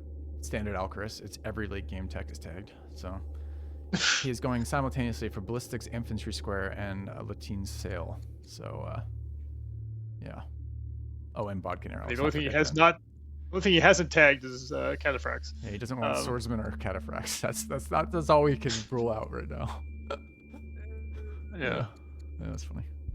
But I agree. It's got to be, as far as I can see it, it's got to be some sort of. He's got to get some territory again, right? So he's got to take one of the other than the island, the southern city, or the northern city back. And how does he do that without boats or better units? It's definitely possible. Maybe these elephants. These are 8 strengths. Yeah, I mean, I guess theoretically, if he does go to infantry square, if he has pikemen and elephants, I mean, that could theoretically do some damage against the ballista cavalry army. I guess. Yeah. I mean, it's something. That's only 1 tech you need. Combine that with your unique unit. Not too bad. Yeah, I guess. It's kind of weird what he's taken here, though, for tech-wise. He's picking up Doctrine right now, right? His other options are Coinage, Scholarship, or Architecture. And I feel like Coinage and Scholarship serve him better than Doctrine here. Does he really have these spare orders that rushing troops for orders is a thing he wants to be doing right now? I feel like he needs to do that, the tech player we were just talking about. And then boats, bigger boats, gives him naval dominance, lets him maybe control the seas while he, pushes a city, which could be useful. And so could just having a much higher science rate through the investment in scholarship, right? Like that might let him actually hit some of his late game techs he's targeted. Don't really understand doctrine here. I don't think it does enough for him. Do you see any reason why he might use that? Doctrine? Yeah. Oh, Ninja's moving some boats in. What was his alternative, I guess? Scholarship, coinage, or the ones I just talked about. I don't remember the third one of those. Yeah. I mean, those are all kind of not great choices for him. So again, coinage moves towards the next tier of boat, and scholarship moves towards actually being able to get some of these other texts he's highlighting. I don't understand doctrine at all. Doesn't move towards any of those. Yeah, I would probably do scholarship, just in the theory that like, if you can stay alive long term, maybe that would work. I mean, that's sort of a bank shot, but at least it's something. Okay, so he's going to move on these boats finally soon. I mean, he stuck his guy in the circle formation, which is fine, I guess. But I guess he's got more boats coming. Where are the rest of his boats? Who put it in circle formation? Ninja? Where? Ninja. That's an anchor, isn't it? Yeah. The one in front of the vest is an anchor. No. It's both. It's anchored and it's in circle formation. The dots above it, they're the purple lines. Which one are we talking about? Are we talking the one in the vest, right? No, I'm talking about the one to the west. Oh. The two in circle formation. Yes, sure. But I thought the movement. I thought we were talking about the new move that he had done this turn, which was to move the bireme up next to the vest and actually anchor, which lets him now attack the entire coastline there. That's what I thought you were referencing. Yes, his other ones are fortified. I mean, that's an interesting move. Look, he's got a ton of units stacked up behind Ectobana, so I assume this means he's going to go into the vest next turn. But like, if he's going to do this, take the boat to block the. Oh, he's actually going to be able to kill. He killed the boat. All right, nice work on Alcaraz's part. Yeah. So that's why Ninja should have cleared those biremes like 5 turns ago. He's going to kind of lose his chance to move on to the vest. Now the elephants are on the side. The gig is up. Now, obviously, Alcaraz is aware he needs to defend that side of the coast as well. I mean, there's still a huge naval advantage, but he just lost a ship for nothing, basically. Yeah. Yep. An odd play. Yeah. I mean, he's aggressive. I mean, Ninja's been playing stuff, very aggressive game, which often works out, but this time it did not. But that's sort of an unforced error right there. Yeah, I agree. Both players teching Doctrine here. I hate it on both of them. Oh, it's not still Alcaraz. Okay, I'm on his side. I guess, what is Persia switched over to? So citizenship. Yeah, I think what I would like to see from Ninja is portcullis when he can fit that in. His economy doesn't really support agent networks right now, but he should be stabilizing that in the background. And I think what he actually needs more than anything else right now is vision. Because that if he wants to be this aggressive with this many units that he's producing, which he seems to want to do, that's why he's building units in every single city for the rest of the game right now. I think he needs to know where he's going to be attacking, and without good scout location, it's got to be agent networks, right? There's nothing else sees enough. Yep. And I think I'd like to see some of these build queues, especially the coastal ones. Like a bireme costs the same as a spearman to build right now, right? Like it's the 50. Yeah. I think it's literally identical on every stat. I'd like to see a few more of these coastal cities be doing biremes. I liked his bireme count earlier, and I think keeping his bireme count above Alcaraz is good news for him. Like, he's got to be able to hit back if he wants to put a boat forward like that to kill the boats that come out, which he wants to do anyways. He outweighs Alcaraz in the sea right now, so if he can bait Alcaraz into doing this, that'd be great. I don't know what he's going to do with all these spearmen. I mean, it's a lot of spearmen coming on the board. Like, it's a lot of orders to move them into position, and there's just not even enough tiles to use them in any way. So. Maybe this is his nod to his families. He's concerned about rebel Poltons, and he's preemptively building spearmen back home for that. Oh my goodness! Does a unique unit come out as a rebel? I didn't know if that was possible. I have no idea. I don't think it does, because it's not a buildable unit like for that part of the code. Interesting. I didn't know it was restricted that way. Interesting theory. Well, it looks for what text buildings attached to text that you already own. That's about it figures out which units can come out. Okay. Yeah, I mean, it's funny. Like, what's the one thing that could stop Ninja's aggression from this point? Like, there's just nowhere else to go. That's kind of what we're running into here. Yeah, I mean, it's kind of odd. Like, certainly Ninja's still going to win this game, but this whole, spearman above all else play is it's a little odd because he is kind of giving up like an economic advantage here, right? Like half of these, just half of these cities could be taking specialists or something that'll ramp him up to be in the dominant economic position 20 turns from now. Whereas I just don't see those spearmen being able to play out effectively unless he's deciding to just meat grind it and just be willing to accept that he's going to lose half the units he sends across the sea, which maybe that's fine. He has swapped over to tyranny at some point in the last couple turns, or since we've looked. He's still floating 3 laws that he can't afford right now. Civics are at 600. His training rate is still okay, so he can still be running nonstop hold courts if he wants for that civics change. If I look at unit count again at the moment, what are we actually looking at for military score? Yeah, about the same gap it was before, about 300 to 400 in Ninja's favor for training, or for not training, but for produced units for military combat score. But I also don't really like the progress he's done on his families here. It's been a long time since I had a game where I've lost due to my family opinion just continuing to negative snowball. But, I mean, that is possible to do. I don't know if it's possible from this position, but this is pretty nasty family standing right now. Yeah. It's 1 turn away from growth and Parsa, where I'm expecting to see Salt go out at least. What are the, as you said, Pearls is a big one. Has he started his Pearls anywhere yet? Yeah. I can look at workers. No, I don't see it. He needs to get those Pearls going. I mean, he has one, why? He built a windmill next to Darband, which, okay, fine, but it's right next to the Pearls, within sight. Like, it feels like he's just has this weird blind spot here. He has 0 luxuries by turn 71. Oh, Solver pointed out Ninja can't even rush when you're below. I didn't know that. It's been so long since. Yes. You can't rush when you're below 200. Like a furious family. Yeah. It's funny. Yep. Yeah, he's gotta do something. I mean, it's just, how can you have no luxuries at this point? Well, we'll be interested to see if it goes to the free perfume. Yeah. 2 luxuries would be useful. I think was that the strategy? Yeah. Are any cataphracts out yet? No, because of course he doesn't have the laws assigned, so he can't have a citadel built. Yeah. And if he just adopted a state religion, like that would make a huge difference as well. What do you think? Can he adopt? No, he doesn't have divide rule. He could switch to, so he needs. Yeah. Well, he could assign. Yeah. Anyway. Yep. He's a little bit behind on his civics production for sure. Yeah. Maybe he's waiting to get to 800 to go to. Oh, I don't know. Yeah. I'm sure, knowing how he's playing this game, he's trying to get to the next unique unit, but like, he really needs to adopt a state religion. Yeah, or any of the many strategies he has right now for stabilizing his families would go a long ways. No.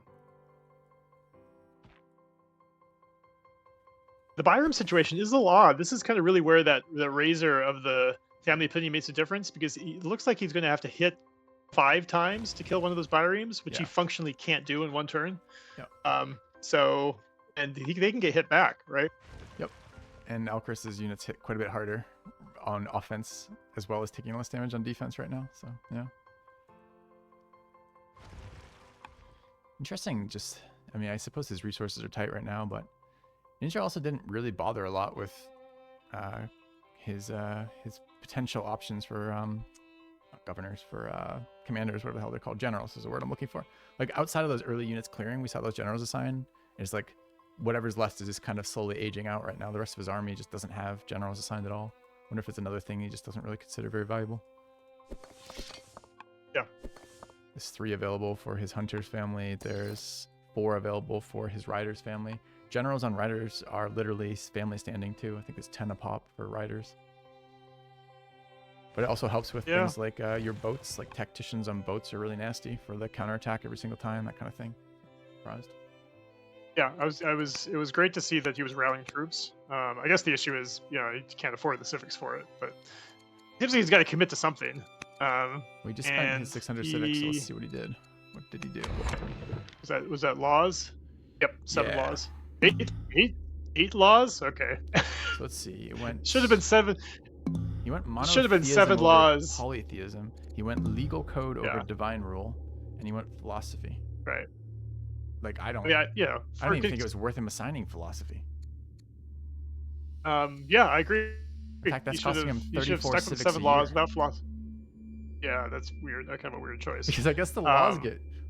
I hadn't even thought does he about have this when you were forums? this wide. I can't remember the last game I had 17 cities, but like these laws are expensive. Yes, and he's not doing any. He's not producing any urban specialists, and I don't even know if he has any forums. So like that law may have literally just been a negative. Yeah. And he doesn't need an 8th law. He could have spent that instead on the state religion. Yeah. Which would have gone a long ways to solving some of his happiness problems. Well, I mean, he does have pyramids, so they're 200 a pop. So he couldn't have got the state religion for just that law. He doesn't have, he had exactly 600 civics. Yes. But yes, it is surprising that he bothered to pick up philosophy at all. Actually, kind of shocked by legal code too. I mean, he probably picked up philosophy to feed legal code, but the problem is he actually is net negative with the number of cities he has, right? It's 10 from legal code and minus 30 for philosophy. I like the legal code. I mean, what I would do in a situation is I would be trying to convert a couple people in those families, so you can make that a get them away from paganism. But why do you like the legal code here? Like he has 17 cities. Why doesn't he want a shrine in each of them? Hold on, let me see something. Why doesn't he want a shrine? Oh, no, I'm talking about legal code, not monotheism. Well, legal code is paired with divine rule. I understand. I'm saying that right now what he generates with the laws that he's chosen, forget for a minute the philosophy, right? But he generates a bit of extra civics per turn. For what? Why? Like what does he care about the extra civics per turn for? He's got 1 million units. He's building 1 million more. Like, why? Like for me, like I mean, if he had more civics, he could be. He could finally get this. He could finally get state religion. He could be rallying troops. Sure. He could. Okay. I don't know. It just seems like he's been. He's a roundabout way to get. I mean, if he has to enact a legal code to afford his state religion, I don't know. He just feels like he's so wide. Why doesn't he take the wide scaling one? Like he's taking one that scales on law count instead of one that scales on city count, despite being the highest city count I've ever seen in a game. It's weird to me. Basically the reason I just don't think divine rule is all that great for him this game. Right? It's giving him 3 orders. We'd give him 3 orders. But he has polytheism. He has the act. He didn't take it. But the same turn, right. Last turn, he just assigned 3 in a row, right? That was one of the laws he had unassigned and chose to assign, right? Look, I mean, this whole thing is all messed up, right? He chose monotheism even though he doesn't have a state religion, right? So it does nothing, right? It literally does nothing. It gives him 0 value whatsoever. He just picked 2 laws that do nothing for him. They didn't. I mean, worse than doing nothing right now. They subtract right. Yeah, they're 51 civics per turn to generate 0. Yeah, I mean, his strategic position is amazing, so he's still going to win this game. But it just feels like he's just making all sorts of. Like, it feels like he doesn't know how to play this part of the game. It's really odd. This is the econ side of the game, right? Like he plays the war game. So yeah. I mean, like, some of these decisions they're just straightforward. They're just like, okay, I have problems with families. Let me do. You don't have to do anything super fancy. Like I was talking about, like trying to convert the different characters to the right religion, but like you don't have time for that in a timed game. Let alone you probably just have the civics for it. But there's just some basic stuff you can do that fixes these problems. Choose a state religion. Don't choose laws that don't do anything for you. Get your luxuries up. You didn't have to say that last one, right? You shouldn't have to say like, don't pick laws that don't do anything for you. Yeah, no shit. Yeah, I mean, it's you see, he sees the law screen as like a counter to his unique units, which is not. I mean, it's important, but that's not what really makes laws important. Yeah. Obviously, especially if he has 8 laws. Yeah, he's using laws like Alcaras has been using scouts. Right? It's just like you have them, but they're not doing anything for you. They're just sitting around doing nothing. So yeah.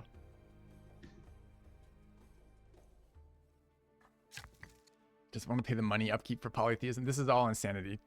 Everyone in chat talking about this should be monotheism. He hasn't spread his religion. He spent no effort to spread his religion, right? So even monotheism, when he gets his his state religion, which he hasn't invested in, is only going to be like 4 or 5 points of 4 or 5 orders, right? And nothing stops him. Again, he's got a judge on the seat right now. Nothing stops him from going monotheism, putting a shrine in each city, a single time, single build, 1 shrine per city, and swapping back to monotheism, right? He can do that. It costs him 100 civics to make the swap, and he gets 17 orders, or rather, right now, without divine law, he doesn't get any orders. But again, why is he running the civics one as opposed to the order one here? Makes no sense. I prefer legal code kind of just by default, but clearly if you're in divine rule and you have a judge, you should absolutely take advantage of polytheism. You know, those get some just spew out those shrines. Yeah. But I mean, who knows? At this point, like it does. We're wondering how Alcaras can get back in the game. One of the ways Alcaras can get back in the game that we hadn't really considered is if Ninja really bungles something, and maybe that is his economy. It seems hard to even make enough mistakes to make that relevant from here, but I guess you can. Yeah.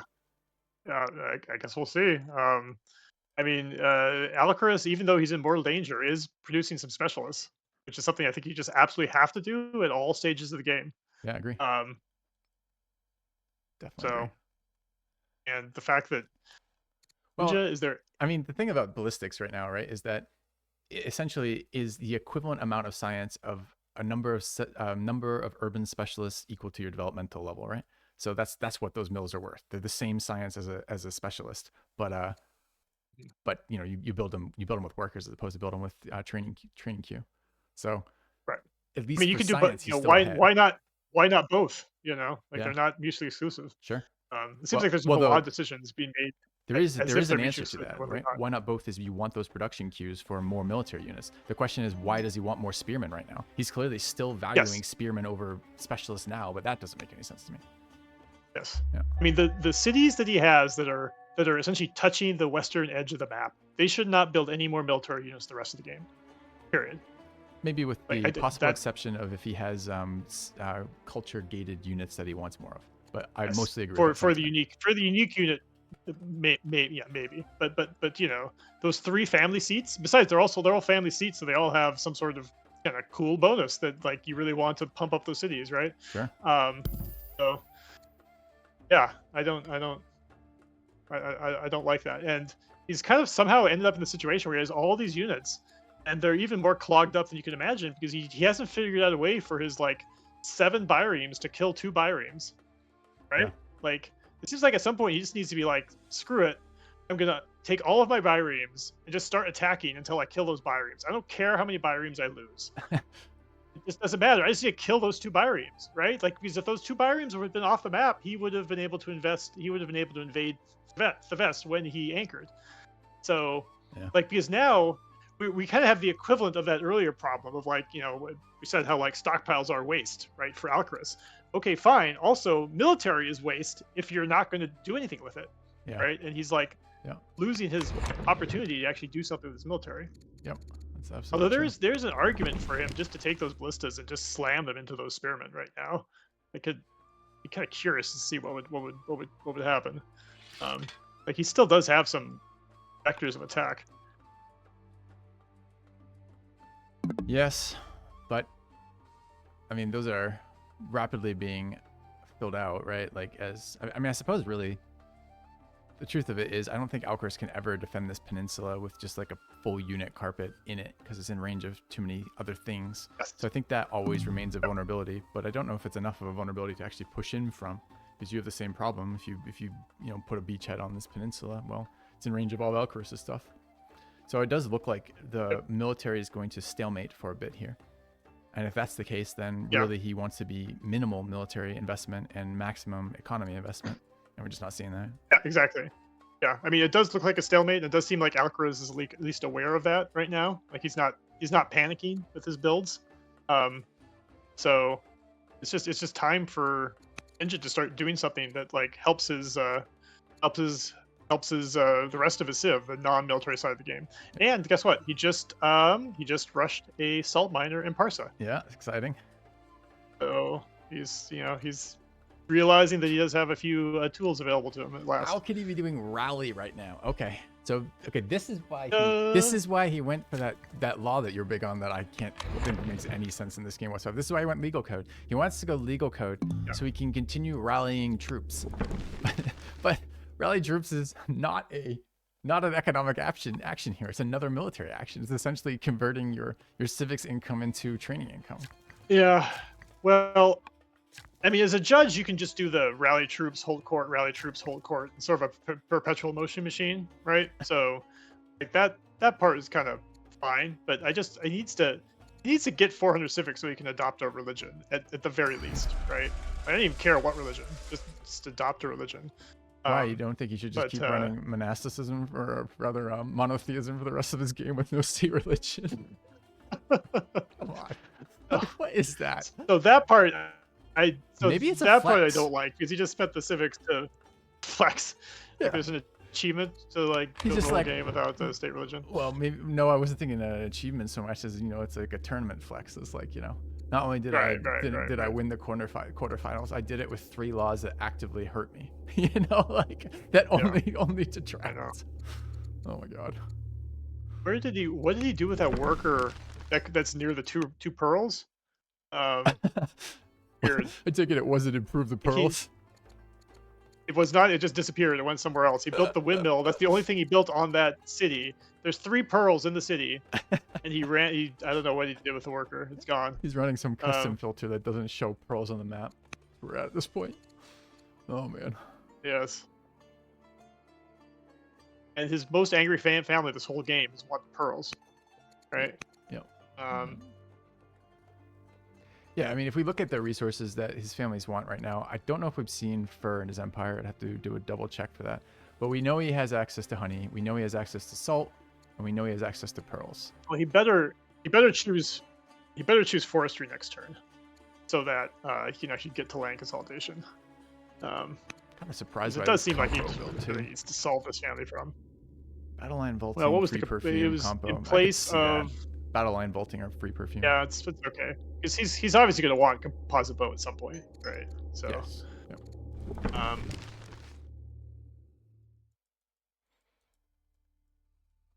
But yeah, this really looks stalematey. I mean, I think Ninja could do some Ninja could slam, like as I said, he could slam his units in there. Like Alcaras has sort of ceded territory that doesn't necessarily need to, but I don't necessarily see a coherent plan from Ninja right now. He's got so many ballistas. Ballistas, yeah. Like that could count. What's it at right now? That could really do some damage. I see 5 at the front. I mean, I'm sure he has more. 1, 2, 3, 1, 2, 3, 4, 5. He has 7 ballista and an onager right now for siege. Yeah. Yeah, I mean, he's got 5 besides a bunch of trash units. He's got 5 ballistas and 4 Pelton cavalries at the front. I mean, take him out for a spin or something. Do something, even just to like put Alcaras on the back foot, right? Because sure. Alcaras is actually, taking advantage of the fact that he's being able to sit. So I don't know, either that or the number one thing I would do is just kill those biremes. If he's not going to kill the bireme, just do something with your military. I mean, at this point, this military, I'm curious what his unit consumption is. Like another reason his economy is in trouble is we literally just has so many units. Yeah, like, it's kind of not a joke that he's like got too many cities and too many units. Yeah. Well, especially if he's going to take no actions to remedy that, right? So, or rather, take only very few of the actions available to him to remedy that. It's going to get more and more of a problem. He's losing 60 iron a turn from unit consumption. Yeah, we have the opposite problem on Alcaras' side. If we open up his on his side. He's got big many resources. Yeah. Not incredible income, honestly, I suppose, for like iron and whatnot, but a lot of banked resources. No. He's really missing. It's still the 400 science gap. I just had to look again. Alcaras is slightly ahead in science rate at the moment, but it's within like 2 or 3 points.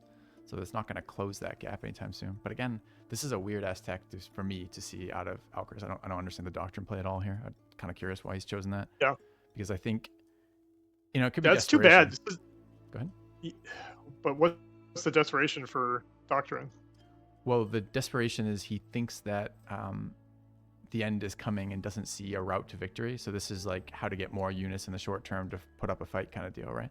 So it's not, it's thinking for the short term, how do I survive the next 10 turns, as opposed to how do I win a game in the next 50 turns or whatever it's going to be. So he's gonna hurry units with orders. Yeah, and he's gonna build temples for more orders per turn, right? He can hard build those now. Yeah, sure. So it's gonna be that kind of play here, as opposed to thinking about a bit more of a risk versus reward.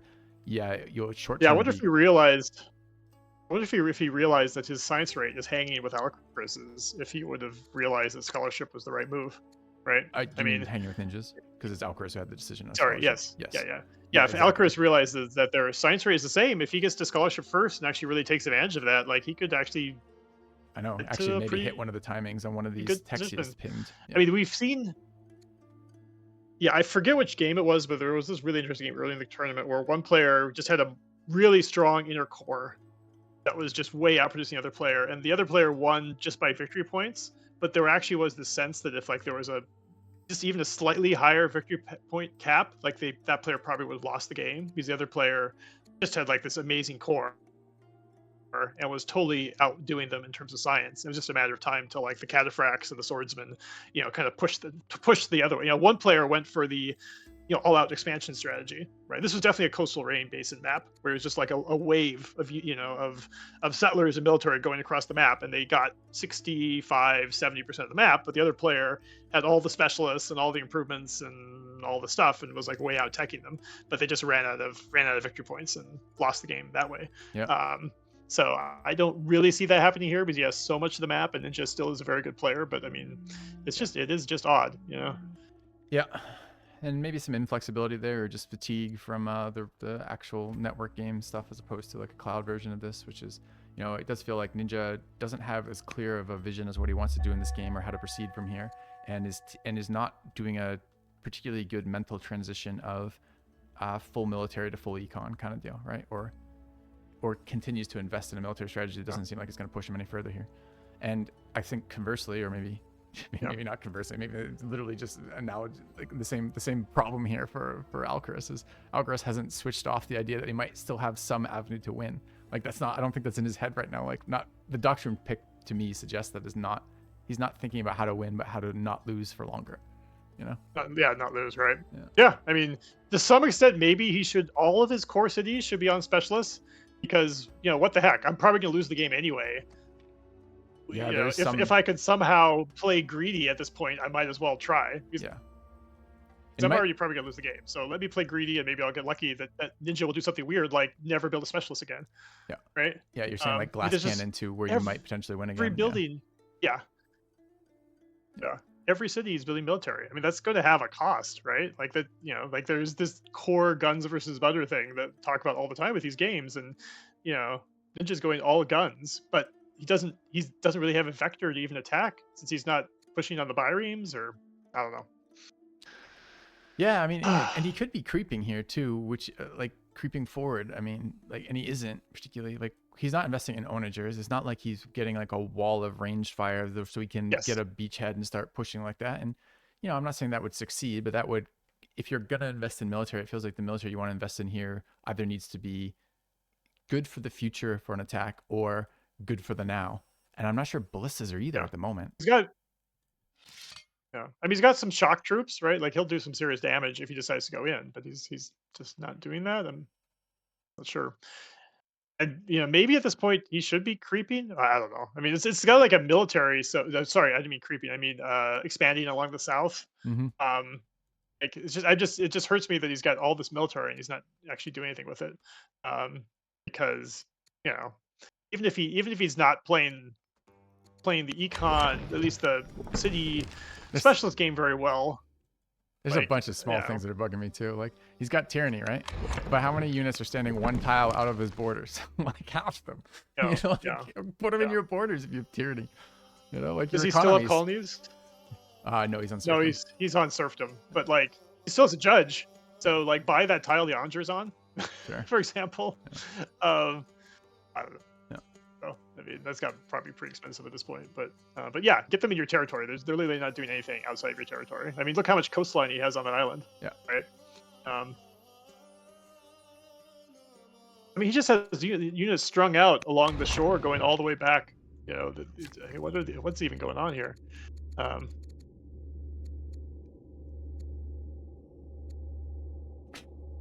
All right, I'm gonna do a quick forum count on Ninja here because I am just curious. I'm pretty sure he's at 0 forums. Yeah, he's at 0 forums in his empire, building 0 specialists, making but still has fucking philosophy. Kills me. All right. yeah, that's really something. I forget what's the alternative, philosophy, Engineering, but the or real alternative is you didn't engineering. need an 8th law for no reason. You know, Yeah, that's you the didn't alternative. need the eighth law. At least he would have gotten something from engineering. Yeah. So I don't know. It's something. Yep, it is.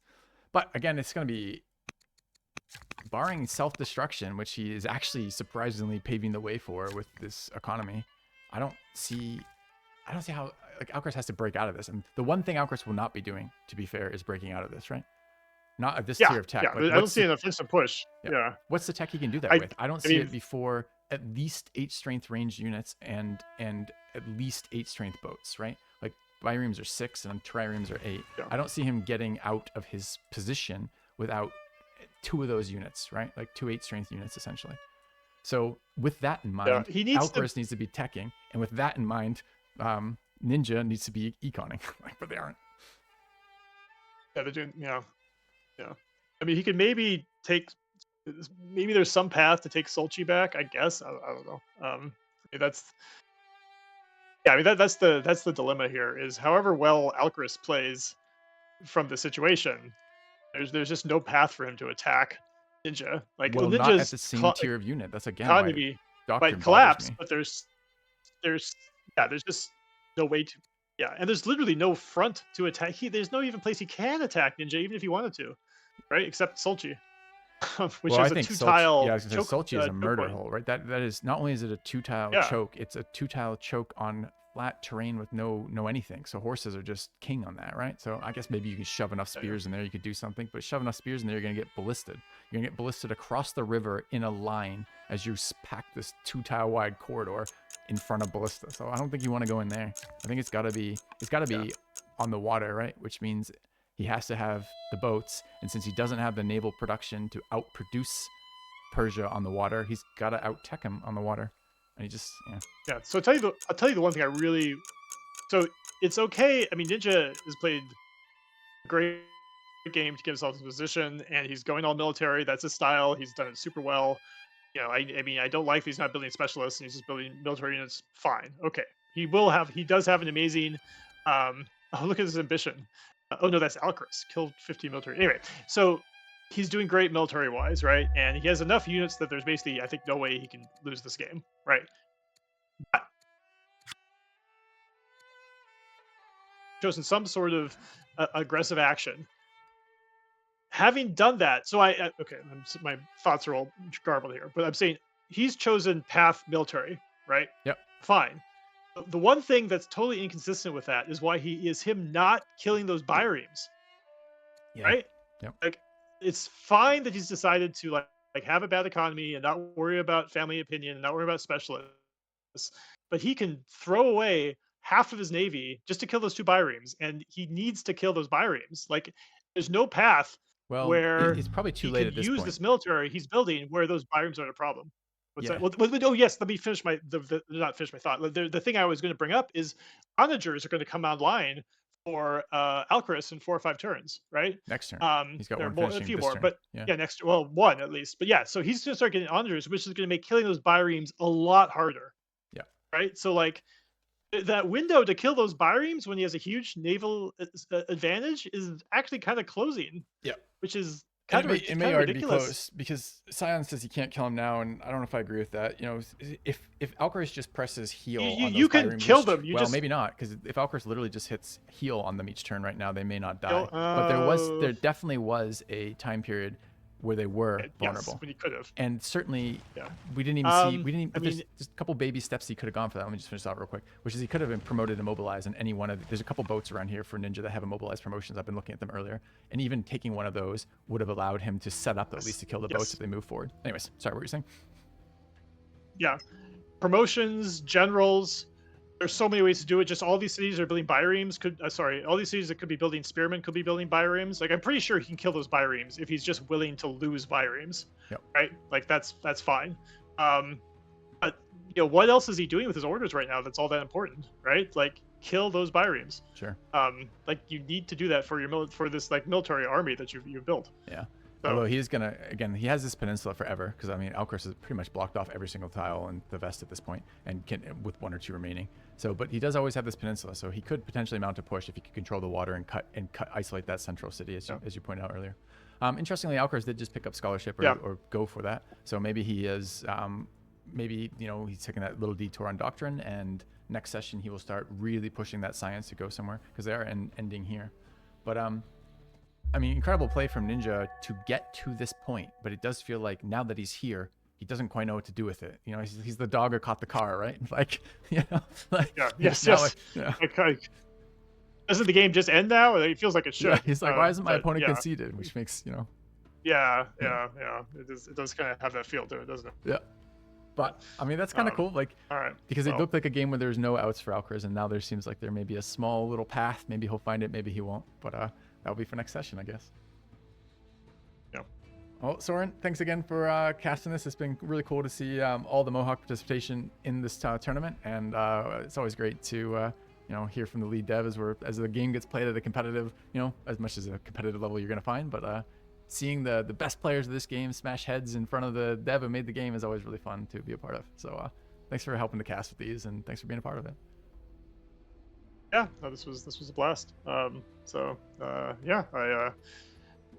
don't know if I'll be able to. I've got some travel coming up, but I would love to keep commenting on this because it's interesting to see what's going to happen. But this I think was this session in particular was super fascinating to see Ninja's plan come to fruition. He did a really excellent job on the military front for sure. Yeah. Although also amusingly for me, I think Klaus is posting all the time in the tournaments in the forums as he's the Discord, I suppose, that he's watching the games to see the weaknesses. That's what he's aiming for as people fight their way up to him as the final boss of the tournament. Sure. Well, there's been some weaknesses revealed here on both players in this game. Yes, for sure. Yeah. For sure. No. All right. Yep. I think he's able to see a lot. Yeah. He knows what he wants to do. He wants to get an econ game against Ninjaa, and he wants to get a military game versus Alcaraz, depending on who prevails here. And yeah. Yep. All right, but I think I am going to call the stream here. I think the players are basically done. Players are done. They're taking their saves, so I think we're going to end this here. Chat, thanks for watching, guys. We will make sure this gets added to the Mohawk playlist. If you want to watch any of the previous tournament games that have been broadcast, and I think the vast majority of them have at this point, there is a playlist up on the Mohawk YouTube, and also that gets linked pretty often in the Discord. If you want to watch more of these, that's where all the scheduling takes place. And I think that will be it for the coverage today. Thanks for watching.